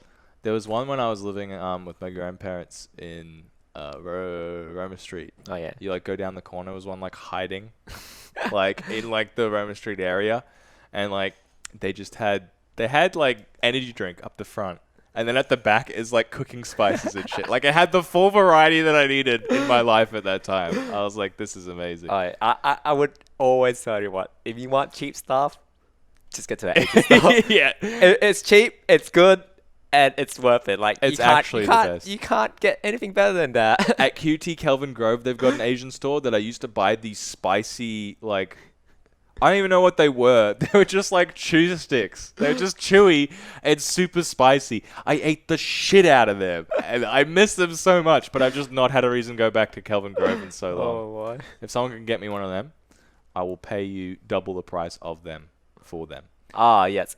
Buying milk tea in a popper or in a bottle. It's actually worth it. It blows your mind. You're like, how did they do this? You can get so much stuff in the Asian store. Like people wouldn't believe me. Like, oh, you can just get a tea bag, like, and it becomes like a milk tea, and they're like, what? The shit like you pick it up. It's in a packet with like you can't see inside of it. It's got Asian writing and no fucking images. You go up to the clerk and you're like, hey, what is this? And they're like, I don't know. And you're like, I'm fucking going for a ride. Give me 3 of these ones, please. Kelvin Grove Hill is a cursed walk. It absolutely is. I used to walk between Gardens Point and Kelvin Grove because I was dual degreeing for a little bit. Oh. It is a 30-minute walk, and you're like, that's so good, but it's rough. I love don't go to Kelvin Grove for him. Don't subject yourself to the hill. British breakfast milk tea in a bottle. Oh, that's pretty good. I won't lie, that's pretty good. Yeah. I only knew because the Lipton logo and the Japanese is still very easy to read and recognize. Oh, you know what they've been selling lately a lot more? It's like the Japanese coffees. Oh, Yeah. that's yes, yes, I know that. Oh, They're so much better than anything else. And I'm like, thank the Lord that I'm not just drinking milk. they can in a they can. can come in a can. Yes. Yes, they do come in a can. Holy fuck. I have been saved. It's like my prayers are like, God is like, don't worry. I gotcha. I told you, man. Asian grocery. Just walk in. Just have a try. Just walk in, and you might find something random, and it'll be so good. Or you're testing your luck, actually. Yeah, no. So good. It's a roll of the dice. I ain't gonna lie. But more often than not, it's way more real. Dehydrated mango, shit like that. Oh, yes. So dehydrated, it's got that dried mango. It's so good. Like, It's so, you know, in the Philippines, they love that shit so much, but it's incredibly cheap. I got like 5 packets for like $5, and I was like, holy shit, this is amazing. I go to like Woolies or something here. It's like dried mango. It's like, oh yeah, $83 a kilo or something. And you're just like, okay. If you think the snack you can buy, the dried mangoes, is good, you should try it mango season. Just before it's ripe, you have the green mango. Cut it up, and that's dry mango, and it's good. Oh, it's sour. I don't know. It's sour and good. No, it's actually a Asian thing. Like, you'll cut it, you eat it, and it's so good. Okay, Trust because me. Just before it's ripe. I've seen a lot of Green people do mango. that, I just thought that they didn't know mangoes. No, it's actually I'm just like it's actually a thing. Yeah, it's like they wait before it's ripe and it's still green, and you eat it, and it's so good. okay. Feed yourself. Only a mango season though. Yeah, all right. But I don't know, that's pretty good in Australia. I feel like that's. It is Australian. Yeah. It's in Australia. People grow mango tree. You just low key steal it. I was gonna say it's like in Australia you're gonna get some good ass supply, so it'll be decently like priced. But yeah, you can just steal it. I mean, you just look at someone's yard. Find who has a mango tree within your 5-kilometer radius, and then get that shit. Yeah. Green mango with chili powder. Yeah, is pog. that is good. No, it's- now you fucked with me too So, much with chili sugar- powder. So it's like, is it sugar or salt? No, sugar and like you can cut like chili, mix it, and that's good too. You like smash it, and it's actually pretty good. I know that you're telling the truth, but I can't shake the feeling I'm being fucked with. I'm like, I don't know. Nah, it's definitely a thing. If you haven't tried it, you give it a shot at least once. Okay. Definitely. Green mango and chili. Nah. I'll give it a shot. It's not chili. It's like sugar and chili mashed together. Like When I lived in Malaysia, people used to say that durian is like the best thing ever. oh, durian's good. Yeah. Okay. It is Okay, not good. okay, It smells and okay. tastes like meat, and it's not right. I think it depends on your taste. It's an yeah. atrocity to God, and I will not. I instantly threw up when I first tried durian. Is it because of the smell? Yes, it was the smell and the taste. Okay, you can buy durian frozen Okay. in the grocery, and it'll come out good still. All right. But you know what? People were telling me it was going to taste good right up till it hit my mouth. So I'm just saying, I could not get rid of the smell. I don't even smell it. What is wrong with you? I think it's an Asian thing. A lot of Asian people love durian. It's actually really good for you. Yeah. Like, I know a lot of people... Well, actually, it's 50-50. You either like it or you don't. I Yeah. know some Asians that don't like it. I know some people who love it. Yeah. And I'm one of the people who love it. I had durian with cake before. Like, sponge cake. As like a birthday cake. They put durian in the middle layer. Oh, yep. And you eat it. And it's actually pretty good. Did you smell it on the cake? You can't smell it on the cake. Okay. That's the thing. I could probably go through that. I could do that. Because like it will have like the cream on the outside, so you can't actually see the durian until you cut it, and then you have like fruit or whatever with it, and it's so good. Cream, yeah. You know what my local fruit store has got? A, lychees. I couldn't find lychees for the longest fucking time. B, water pears. What are they? Water apples? Water... they're like the white ones that are really big, and they've got that like crisscrossy plastic stuff on them. I'm trying to think. I think I know what you're talking about, but at the same time, Yeah. Someone Google it. That was amazing. I like dragon fruit as well, Oh, but they taste like nothing. I have dragon fruit plant outside mine. I grow it. It's pretty good. Have you had it when it's like red inside, not white? No.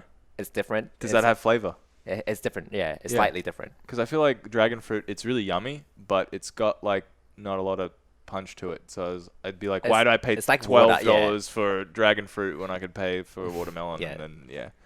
Nashi pears. I think that's it. Nasty pears. I probably do know what you're talking about. Yeah. Yeah. I'm so glad because I used to eat them all the time when I lived in Malaysia, and then they just like disappeared. It's crazy how much like stuff you get to Australia. Like Australia can grow so much like different fruit, but it's just like every year, mangoes and bananas, come and get them, and then like, you know. That's actually true. We're actually just limited what we can have. We're one of the few countries in the world that can grow Arabica coffee. Do you know that? Like Oh. in the north, Oh yeah. it's like only along a belt towards the center of the planet, and we've got a little bit of it that we can grow Arabica coffee, and nobody really grows it. Okay. I didn't know about that. That's pretty cool. Nashi pears are just yellow pears that look like small apples. No. They're bigger than apples. Aren't they slightly bigger? Yeah, they're bigger than apples. I think we might be thinking of something else. Well, whoa, let's go Australia. Yeah. We've got but like, you know, we've got such a big country that we can go, like we can cook something that, you know, something might not be in season in Tasmania and we can't grow it like ever there, but we could grow it in Queensland and Oh vice yeah, versa. because of the weather. It's different. Yeah. I just like Nashi pears. Freaking sickening. Anyway, it's 10:40. which means, I mean, it's not 10:40. If I looked at my phone right now, It's I'm probably sure it would say 10:50. something else, 10:50, Yeah. because this time is wrong. But that means it's time for us to go. But I do have something interesting to say. Stay tuned next Monday, because we're doing something different. We're doing something special. And honestly, it's going to blow your socks off right up into your own little nostrils. Your socks are going to be everywhere but where they're supposed to be. And yeah, that's all I can give away. I'd love to tell you exactly what's going to happen. But the only way that you can actually find out what's going on is if you tune in next Monday. So that's all I got to say. Yeah, welcome to Queensland Top 40. We got a little thing over here. Really love the design. Yeah, that's really pretty love sick. it. I saw it downloaded on Jet's computer when he was in a meeting, and I was so ready to click it and just see what it was. But this is my first time seeing it. I'm pretty hyped. I'm going to be on the 40. I mean, I don't know. I'm guessing I will because I did so well. But that's what it's got something to do with. And yeah, that's all we've got to say for that. Anyways, thanks so much for coming, dude. Thanks. Loved having you here. Thanks for all of you guys in the little screen world in the cyber who also tuned in to listen and have a chat. Great episode. Thank you. Means a lot. Yeah, that's all I've got to say. Well, thanks for inviting me, of course. Yeah, you're welcome. It was either going to be you or somebody else who we might have on later. And I didn't know if it was going to go down well with the other guy. But I knew it was going to go down with you, so I was like, let's do it. Anyway, yeah, make sure you register for MetaShift. Make sure you download Tournameta and then tell your mum and your dad to use it because they'll need it someday. Registering for MetaShift, it's on the 14th of February, so it's actually coming up a lot faster than you expected, right? So that's why you got to get on board. Friday's going to be Squad Strike and doubles, which is going to be way more hype than you think because Squad Strike, they're going to have the PR players duking it out with the character masters, and people are going to be screaming in chat. And if you haven't registered, you're going to miss out. I'm sorry, but that's your own goddamn fault for not registering, you idiot. So register. And yeah, Tournameta. Like Kwaksy said, we talked to that guy. It was an easy sell. It's like it sells itself. It's not like you're a knife salesman going door to door like, hey, can you help it out? It's like actually what people need to make the scene better. So sell it to your friends and family, your dog, your cat, your goldfish. He runs a little stream himself. He's showing off his goldfish gamer skills. Anyway, and yes, next Monday, lock it into your schedule along with MetaShift because shit's gonna get spicy. All right, I'm going back to the dungeon. Oh, were you not aware? After this, Jet ties my hands back, and I get forced into the secret dungeon he keeps here. I live off of basically nothing. Honestly, somebody should contact the UN because I'm pretty sure he killed a couple police asking questions the other day. But I got more food. That was the upside to that. Yeah. We love you all, as always. And have a good night. Get lots of rest. And have a great day tomorrow. All right. Bye! Laters.